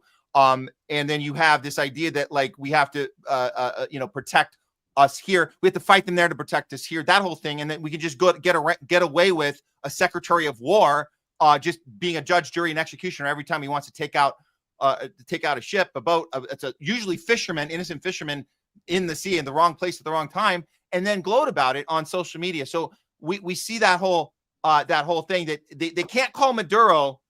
They can't call Maduro that he has weapons of mass destruction, so they have to go another direction. So we see all that. And then on top of that, you got this Corina, we call her, Jesus. Yeah, we call her Marina Coronavirus Machado. That's her new name for her. But because she's this Nobel Peace Prize winning, she's just a plague wherever she goes. But she's somebody who's literally lying, like in real time right now, lying about what Venezuelans want. She's saying 90% of them want us to invade. That's insane. Anybody that is believing this garbage needs to understand how ridiculous of a claim that would be. Even if you hate Maduro and you can make a claim that maybe half the people are against him, they would never vote for or say out loud, yes, please, American imperialist machine, come on in, do what you got to do, because we're incapable. You know better than we do how to fix our problems. Come help us, come fix our problems. That's never a thing. That's not a thing. I saw a poll that said only 3% of them maybe would consider something like that. But she's going around saying 90, and there are Trumpers believing this right now. Craig, how close is Trump at losing the narrative on this, or does it even matter if his base believes it or not? They're going to do it anyways. Does the base matter at this point? The base does matter, and the base is still there. Let's not forget that we live in the most xenophobic, and that's the nicest fucking way to put it. We live in the most xenophobic nation in the world, literally, right? This sense of entitlement from everybody across the board that's been here, even the immigrants, the children of the immigrants, like my Italian family and stuff, they don't, like I said, they always are looking at the immigrant as the problem. So many people think that if you fix that problem of immigration, and first of all, it's a made-up problem, that you'll fix everything.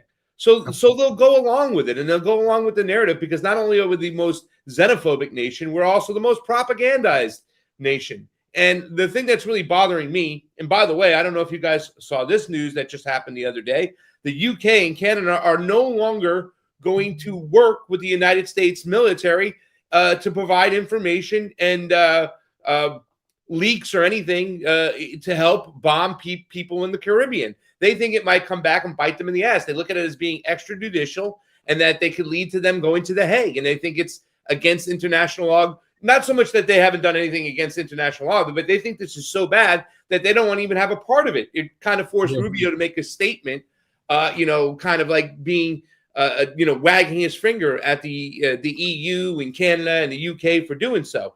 So that's going on right now. But what this really bothers me about, and all those things that, Nick said are so true, and there's so many things that we wrote about, like we talk about them being, I think it was Larry Johnson said on Judge Knapp's show that Venezuela is Spanish for Vietnam, meaning that if you think Vietnam is tough, wait until you see this. And you're right, Matt. It's if you look at a topographic map of Venezuela, there's jungles and mountains and hills, and there's militias. There's armed militias in that country that since they kidnapped Hugo Chavez over 25 years ago, was it 25 years ago? And it was probably 15 years ago, I think it was, when they kidnapped him, that he actually had cities or communities or villages. All of them have a sergeant at arms and guns in each one of their villages. So if the invaders come, they get to the arms and they go to their spot. It becomes guerrilla warfare. So that's what's going on over there. And also, it's not just about the oil. It's all about the gold and the rare earth minerals and, who's going to benefit. And we've also talked about the 1930s map, the Club of Rome, where the United States is going to expand its territory to take all of Mexico and Central America and Venezuela and Colombia. And then it also has Canada and Greenland, right? That's something that was mapped out a long time ago, and it seems like they're trying to move towards a time of acceleration to get it all back. All that considered, the thing that bothers me the most, the fact is that not only do we understand that these boats that were being bombed and these innocent fishermen that were being killed, that those boats would have to refuel 20 times before they reach the shore of America, that 0% fentanyl comes out of Venezuela to begin with. We are avoiding the national discussion, which is the crisis that we have so many people in this country who are addicted to opioids. And that is a problem coming directly from who? Once again, Big Pharma. That's why we had such a hard time on believing Big Pharma, when they came along with their vaccine. When it came to the coronavirus, no offense to Marina, coronavirus, but that's why we didn't believe it. And now they're at the helm of a problem, right? They're the ones who caused this problem. They lobbied the government to treat us like lab rats, to get us addicted. The ruling class was cool about it because of a very addicted, citizenry is an easy citizenry to control. So they went along with it, and we're not having that discussion. Why are there so many fentanyl addicts to begin in the first place? Because they were giving it like Pez candy, and there was no repercussions. They got our citizens hooked on this stuff, and that's the discussion we are not having. I hope eventually we have that discussion.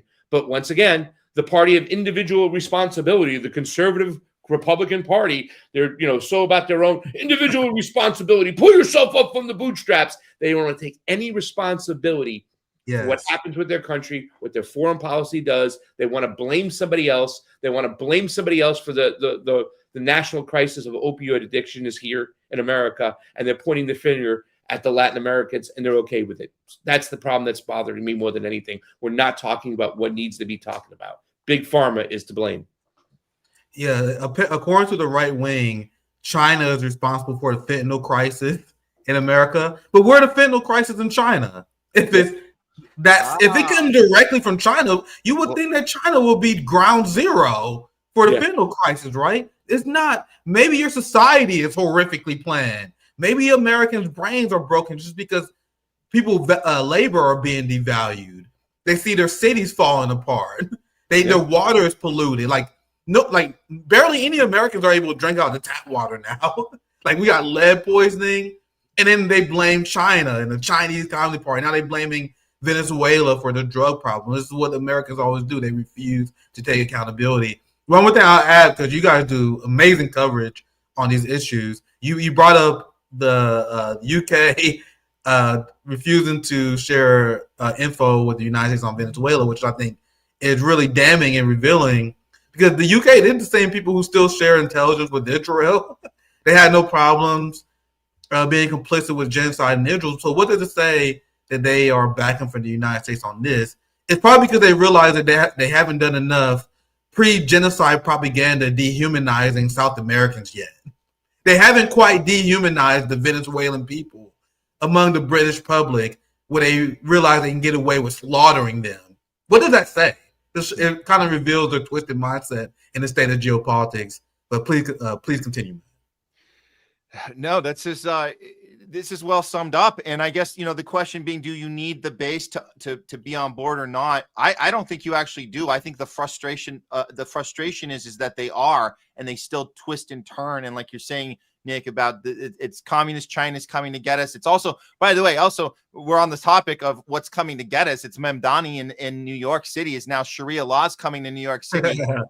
Meanwhile, it's totally cool to have a reformed terrorist in the White House on the same freaking week, right? So the twists and turns as far as, and not understanding, I think that this is the real lesson. And I don't know if anyone on the left has figured this out, maybe a handful more people than on the right, but they're all, nobody really seems to understand in these two captured tribes.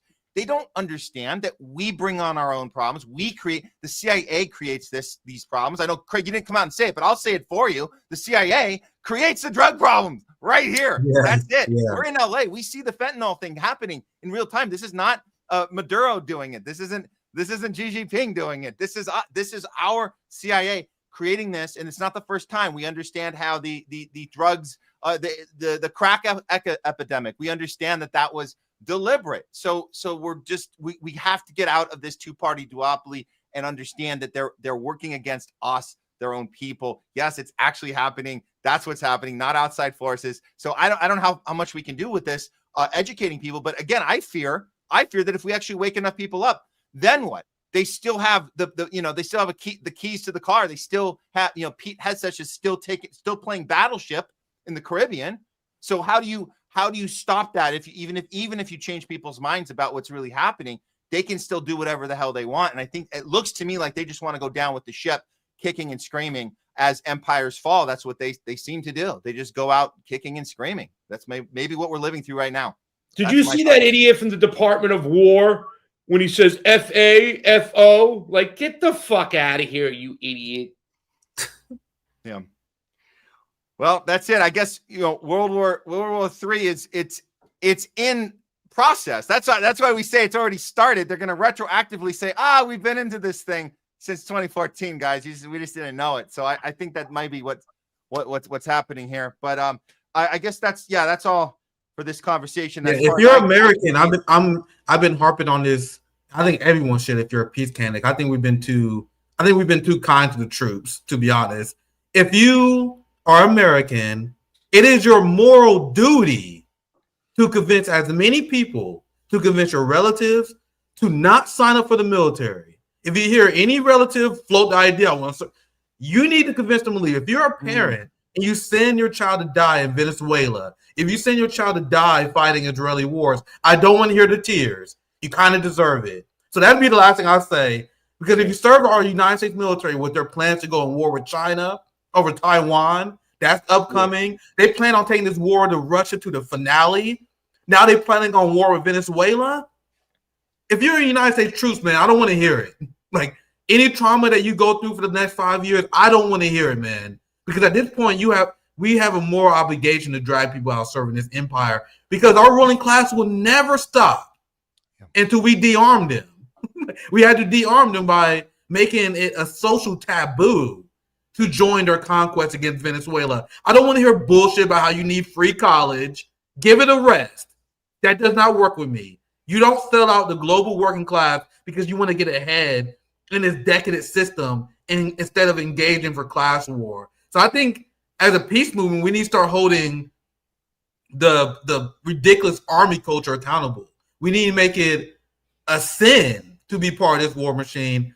But anyway, I think I ended there because they really gonna lead people to their death with these strategies. But you guys do a great show. I'm always down to join you guys. You guys do a fantastic show.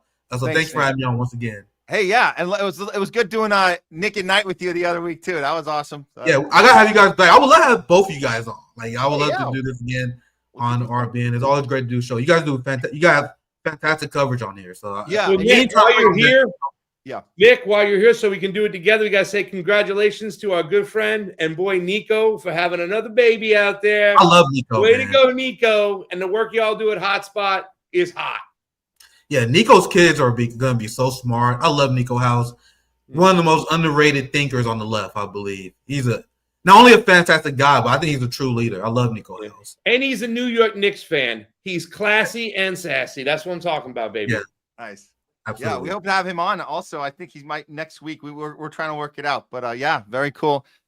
Guys, you do great work. Everybody, you guys over Revolutionary Blackout Network, the Hotspot, it's all awesome stuff, guys. And we love sharing you out, and we share out what we can, and we like help elevating each other in this space that we find ourselves in independent media, where we are censored and banned and shadow banned all the time, but we just have to be louder and power in numbers, and that's what we do here. Nick, thanks so much for being with us here today on The Homeless Left. And yeah, keep up the great work. Make sure you guys subscribe, because I have a new channel on YouTube. My channel, Nick Cruz. My real name I'm using, Nick Cruz, on YouTube. On RBN, we decided to become more decentralized because they've been targeting our main channel. So that's why Savvy, she has her own channel. JB has his channel, and I'm trying to grow this new personal YouTube channel. We just hit monetization last week, so if you guys enjoy this conversation, make sure you guys follow me on my new personal YouTube channel. I'm going live 3 times a week on there. So thank you guys. I'm gonna have you guys on. I think you guys do a fantastic show, as I said. So thank you guys. I'm always down if I'm available, showing you. Awesome. So take care, guys. Have a good one. Okay. Later, Nick. All right. Well, we can. I'm gonna get to the. I got to get to to the comments. I'm going to do a little talking back. What time are your guests coming on at? We're doing a crossover in about a half hour. I thought I was going to get one more segment in. I might not be able to because I want to engage with the group first. Sure. We're going to Does cross that mean over. you're kicking me out? You want me to go away? Unless you want to do comments with me, we're going to do a little talking back.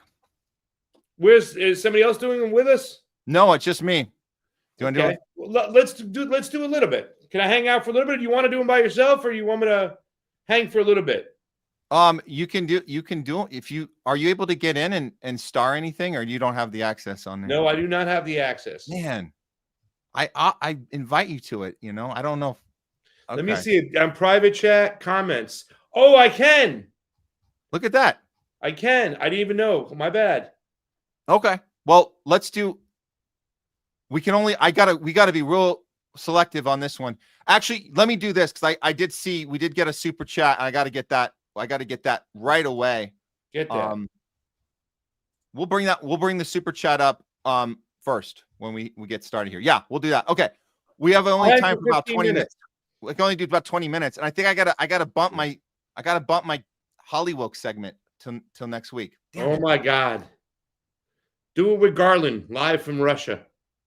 It's a Kevin Spacey's dude. It's so bad. Oh my God.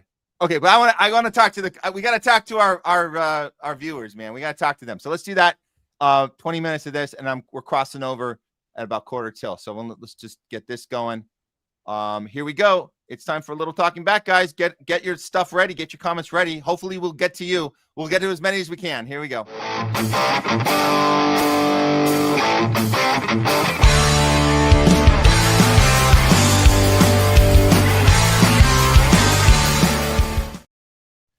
It's Talking Back today with Matt and Pasta.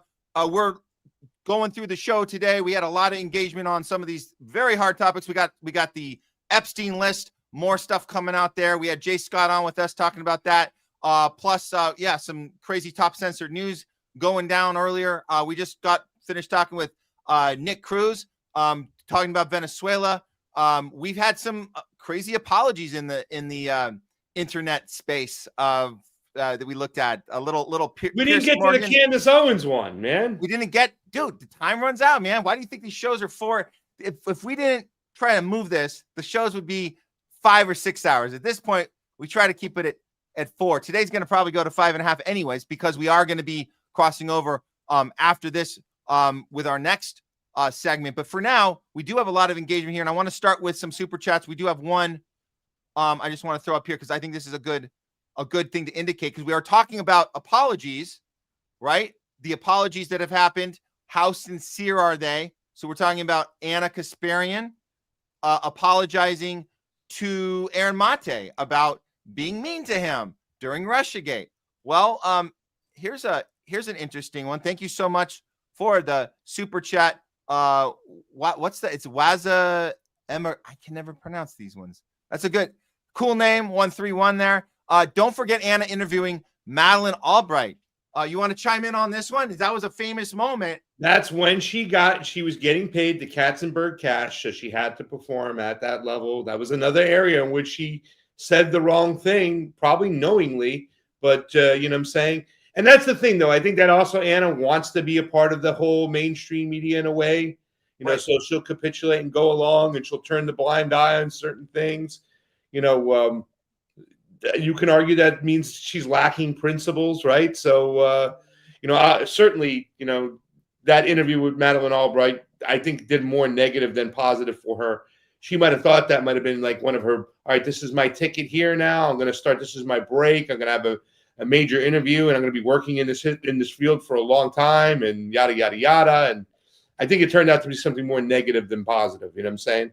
I mean, we see a lot of people, once they get to the big time, right, they just change. They become the thing they used to hate and become one of those people now, you know, part of that mainstream establishment working class. So it's not, the moment was that she doesn't do journalism in the moment you're supposed to. Like if wasn't it when Madeleine Albright says that we had to kill kids, it was worth it or something in Iraq. You're supposed, in that moment, you're supposed to push back, right? And you just let her kind of say it, justify it. And then that's the thing I think that went viral at the time. But that's what we understand, that when you're working for Katzenberg money or whatever, whoever is your overlord, you have to stay in line. And I think what we discussed with Nick, which is very important, is that why would Anna be putting out as early as just 6 months ago, putting out something about that she loves or she loathes Hamas. Yeah. It's not because she really thinks that. It's not because she was sitting with Madeleine Albright and thought, oh, you know, that's really cool what she's saying. It's that she's instructed to say or not say things. So we think that I think we determined that I loathe Hamas is her ticket to get on CNN. That's the point. And that's what she's still doing all these years later, still playing that game, unfortunately. But that's how it is. Even we want these people to be like, oh, you're doing the right thing. And we definitely call out when Anna does the right thing. But man, these are very disappointing moments. Okay. Let's see what else we got here. We have Citizen Pendejo. Thanks for tuning in. I like this one. He's like, this is Patel's strike 3, Matt. Yeah, strike 3. I mean, I would say we've had at least 5 or 6 strikeouts from Patel at this point. But has he done anything but strike? Every single time he swings, he misses every time. It's pretty funny. But we'll call it strike 3 because he should be out by now. That's for sure. Thanks for that. And let's see. Kash Patel. Yeah. Kash Patel. Yeah. Well, we'll be lenient on it and call it strike 3, but it's far more than that. It's from TTWSUF. I think the U.S. Army has killed more innocents than ISIS. So don't worry too much about who they invite to the White House. Haha, I swear there were lots of White Houses with farms.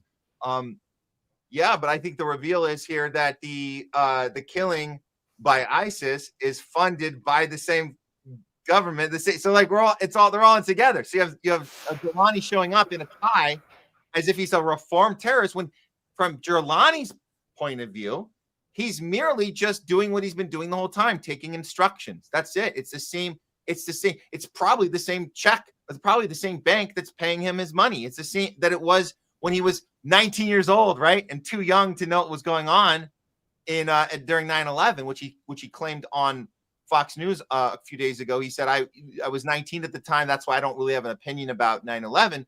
But hey, when the phone rings, you pick it up and you do the thing. So I think that's the big reveal right now as far as money's concerned, and that we know that the U.S. funds ISIS and Al-Qaeda, and we've said it out loud. So here we go, funding more operations. Just stick a tie on him. What's the difference at this point?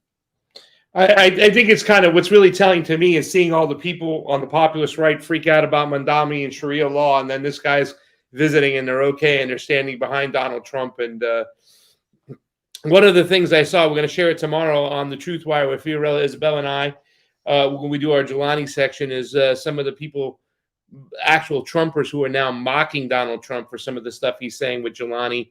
You know, and where are the Democrats on this? Nowhere to be found. Only Marjorie Taylor Greene is the one who's pushing back. I mean, come on, guys. This is what bizarro world do we live in over here? Yeah, exactly. We did the ostrich story, and I think that was on our top censored news earlier. Craig and Citizen Badeo says, who's killing the ostriches? We had a few people ask about that. That was in Canada, right?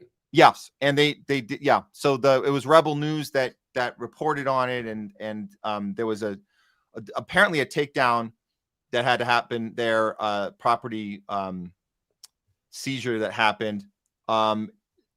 Let's see, they're saying ostrich. See, we didn't get this information on the big.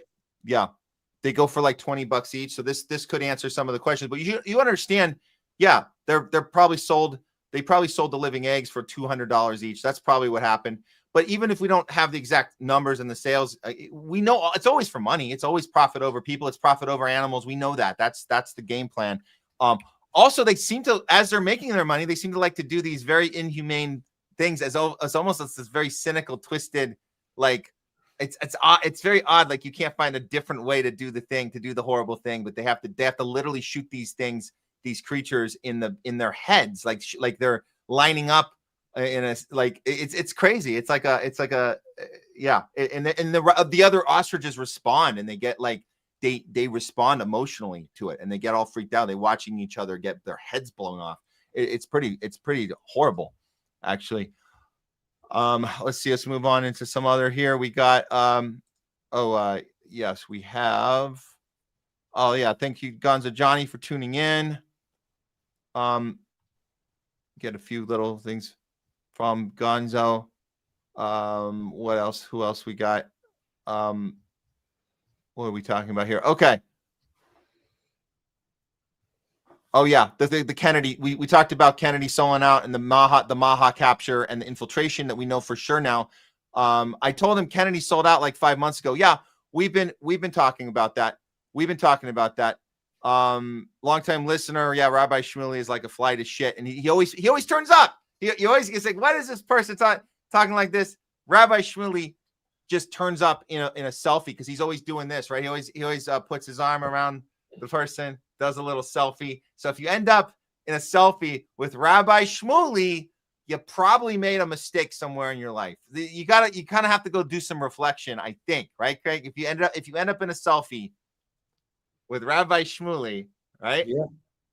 You did something didn't go completely as planned, but you said, oh well, and you went with it. I know Tulsi probably regrets it. Yeah. There it is. And that was a reference to the Stephanie Spear selfie. We understand her being captured and being the person that had deflected any actual conversations with RFK during the whole campaign season. We know that Derek Brose tried to get a conversation, and she's like, right there, no, get out of the way, right? She promised me one, and I didn't get it too because I asked that question. She's the divider, right? You're like, hey, excuse me. So Craig Pasta's trying to get the one-on-one. No questions about Israel. No, he's short on time. That's what I meant to say. Short on time. Gotta go. Yeah. If there's anything I deserve to get, is I'm the one who deserved to reopen up the can of worms, or even open up the can of shit worms on his Israel stance. That's Pastor Jardula who went up there and got that. That was before October 7th. We knew. Before October 7th, you got it. Well, we knew. I got called. I said, hey, right after that tweeting from Roger Waters, I caught him. Yeah. And we have Wish You Go. Thanks for tuning in. The system is not broken. It's exactly how those in power have rigged it to be. Thank you for that. Yeah. Oh, here's a doctor I haven't heard of. We were talking about all the doctors captured. And by the way, I just got word in one of our groups, and I don't have time looking into it now, but you guys want to go check it out. It seems like a friend of the show, Dr. Mary Talley Bowden, is being attacked on social media right now by Robert Malone, and it's not good. This is reported by Shannon Joy, and needs anybody's help to go defend her right now. I would look at that. We're live right now. I can't multitask that right now, but the message went out about an hour or so ago that she's getting attacked by Dr. Robert Malone. But we understand that there is obviously division in the medical freedom community right now. But I'll put this doctor up. I don't know if you've heard of this person. This is from Julia Marr, Dr. Henry. Dr. H. I love Dr. H. He's been helping people, helping the vaccine injured. That's great. I didn't know about Dr. Henry. He was like the one that they coined, and he's had some issues too. He's called some of the people in the medical freedom movement out. Dr. H. I've been on a show with Dr. H several times. Met Dr. H down in LA at Defeat the Mandates. Love Dr. H. Dr. H is my dude, and I hope he's listening. And I'll say that proudly, Dr. H. You always were, you always will be my dude. I love you. I respect you. I know where you're coming from. And there's a lot of shit. And let me just say something. The reason why there's a lot of problems in the medical freedom movement is there's not just co-option. There's ego. And that ego with those doctors, some of them, it goes very, very strong. And it clouts. A lot of people care about who gets the credit rather than the actual science that goes out. They're supposed to be all about let doctors be doctors. Well, some of these doctors are being doctors as long as they get the fame that goes with stuff. They care more about the credit rather than, what the information that goes out. Who gives a damn who gets it as long as the right information goes out, right or wrong? I mean, come on. Yeah. And I'm not going to name names, but hey, do you want to give me a 30-second, 1 minute response to this one? Because I know the answer, but this viewer wants to know the answer to this question. Byron K, how we feel about Nick Fuentes over here? Who's Nick Fuentes? Listen. I last week I was talking about Nick Fuentes And that was before they started talking about him in APEC with Mark Levin and, Randy Fine, that fat ass. And then they were also talking about him on Bill Maher with Bill O'Reilly and stuff. And I was, talking about him. And it's like, yeah, he might, look like he's an ally when it comes to certain positions, but he'll always kind of, he's a theocrat at the end of the day, right? He's more about theocracy, and that doesn't work, man. I don't care. You have every right to pray to God you want, whatnot, but don't bring your politics into my religion, right? And don't bring your religion, more importantly, into my politics. That's the problem. You know what I'm saying? Because it's always going to digress back down to my God is greater than your God. And with that kind of mentality, and we see that. I went on a Republican radio show, and I can see how these people are acting. You know what I'm saying? It's, they believe it, and they're not acting Christ-like. And yet they call themselves Christians out there. No, not at all. And Nick he's all about empire. He says there's a Holocaust now going against white Christians around the globe. And a lot of people are repeating the same kind of narrative on Fox News and whatnot. You know what I'm saying? It's ridiculous. It really is ridiculous. Yeah. So, well, I'll say one thing that is good that he seems to be consistent on is free speech. He says you don't like someone, you don't tell them to pull the plug. You don't say go away. You should always be open for debate. And anybody who doesn't want to debate Nick Fuentes, I question that. Well, why wouldn't you want to? You should have an opportunity to he wants to debate. He wants to debate Ben Shapiro right now. Ben Shapiro's not going to take him up on it. Why not? Why don't Ben? In fact, Ben Shapiro, that's the one guy you should debate, because you could actually find the thing that you could actually finally be right about, since you've been wrong about everything. There's a guy you could actually say, hey, this one thing you're saying is wrong, and actually be right. I'm just saying, like, whoever's running away from a conversation, that's the person to least trust. That's what I'm saying. But that's fine. And we don't over here. I don't give a shit about fucking whoever's dodging him. Ben Shapiro. Ben Shapiro's going to dodge a lot of people. I expect that. Ben Shapiro got knocked out by a punching bag in college. We saw the whole thing. If you haven't seen it, it's hysterical. They see him hit the punch bag and hit him in his face and then go running off like a little bitch. That's Ben Shapiro to this day, right? I mean, so what? Nick Fuentes has justified a regime change in Venezuela. Really, he has. I've seen him do it before. It's ridiculous. Like I said, he's a theocrat. You know what I'm saying? He might be right about a few things. And the language he uses when it comes towards, the whole anti-Semitism trick. I understand it's been weaponized that anytime you speak against the Zionist regime, you speak against the geopolitical Israeli greater project, you know what I'm saying? They're going to come and call you an anti-Semite. That's not true. But when you use the term Jew all the time, just loosely, you're actually hurting the cause to push back against it. You're actually justifying and giving those people who are weaponizing the anti-Semite term, you're giving them ammunition to use it. And he's part of that whole crew. And I'm sorry, like, oh, well, now you're talking about this? We've been talking about the apartheid Zionist nation in Israel for decades, Matt, for decades. And, that's why I know some of Nick's frustration in hearing Dave Smith get that voice nowadays when we've been talking about it for how long? You know what I'm saying? How does he talk about it when you justified voting for him? And like I said, we didn't get a chance to talk about the whole Candace thing, but Candace says, I don't regret voting for him. And I certainly don't regret voting for him over Kamala Harris and whatnot. So, I mean, it's like, sorry, dude. Like, at the end of the day, like I said, Chase Oliver, when he was running in the Libertarian Party, he should have had a shirt. It should have said, Chase Oliver for president. At least I'm not a Zionist. You should never, ever, ever capitulate or say Zionism is okay. That's how strongly I feel about it. That's why I was really critical of everybody at the Rescue the Republicans. Sorry, Rescue the Republic. You cannot say it's okay. It should be a known thing in real time. You are not okay with that. Yeah. Well, just go through. We'll go through a few more of them. We changed our mind about people, and I know that this is another one that came up. Russell Brand used to be one of my favorite. Now I can't fucking stand him. Weird, and it's weird. Weird is a understatement sometimes. We do evolve how we think about people once they change, and then you go, wait a minute, what happened to this guy? I used to believe what they're talking about. And Wishigo says this: look, Tucker and Candace have been correct on many subjects in the past 2 years, which is true. And these are two people that I wouldn't have given a second look to, even just 5 years ago, 6 years ago. I would have been like, But still, crazy anti-communist to the point where it's not about being against communism. It's more about capitulating to the capitalist system and saying it's okay, leaving that up, being somewhat okay of what the empire does, not being completely anti-empire across the board. You know what I'm saying? There are holes in their games for certain reasons.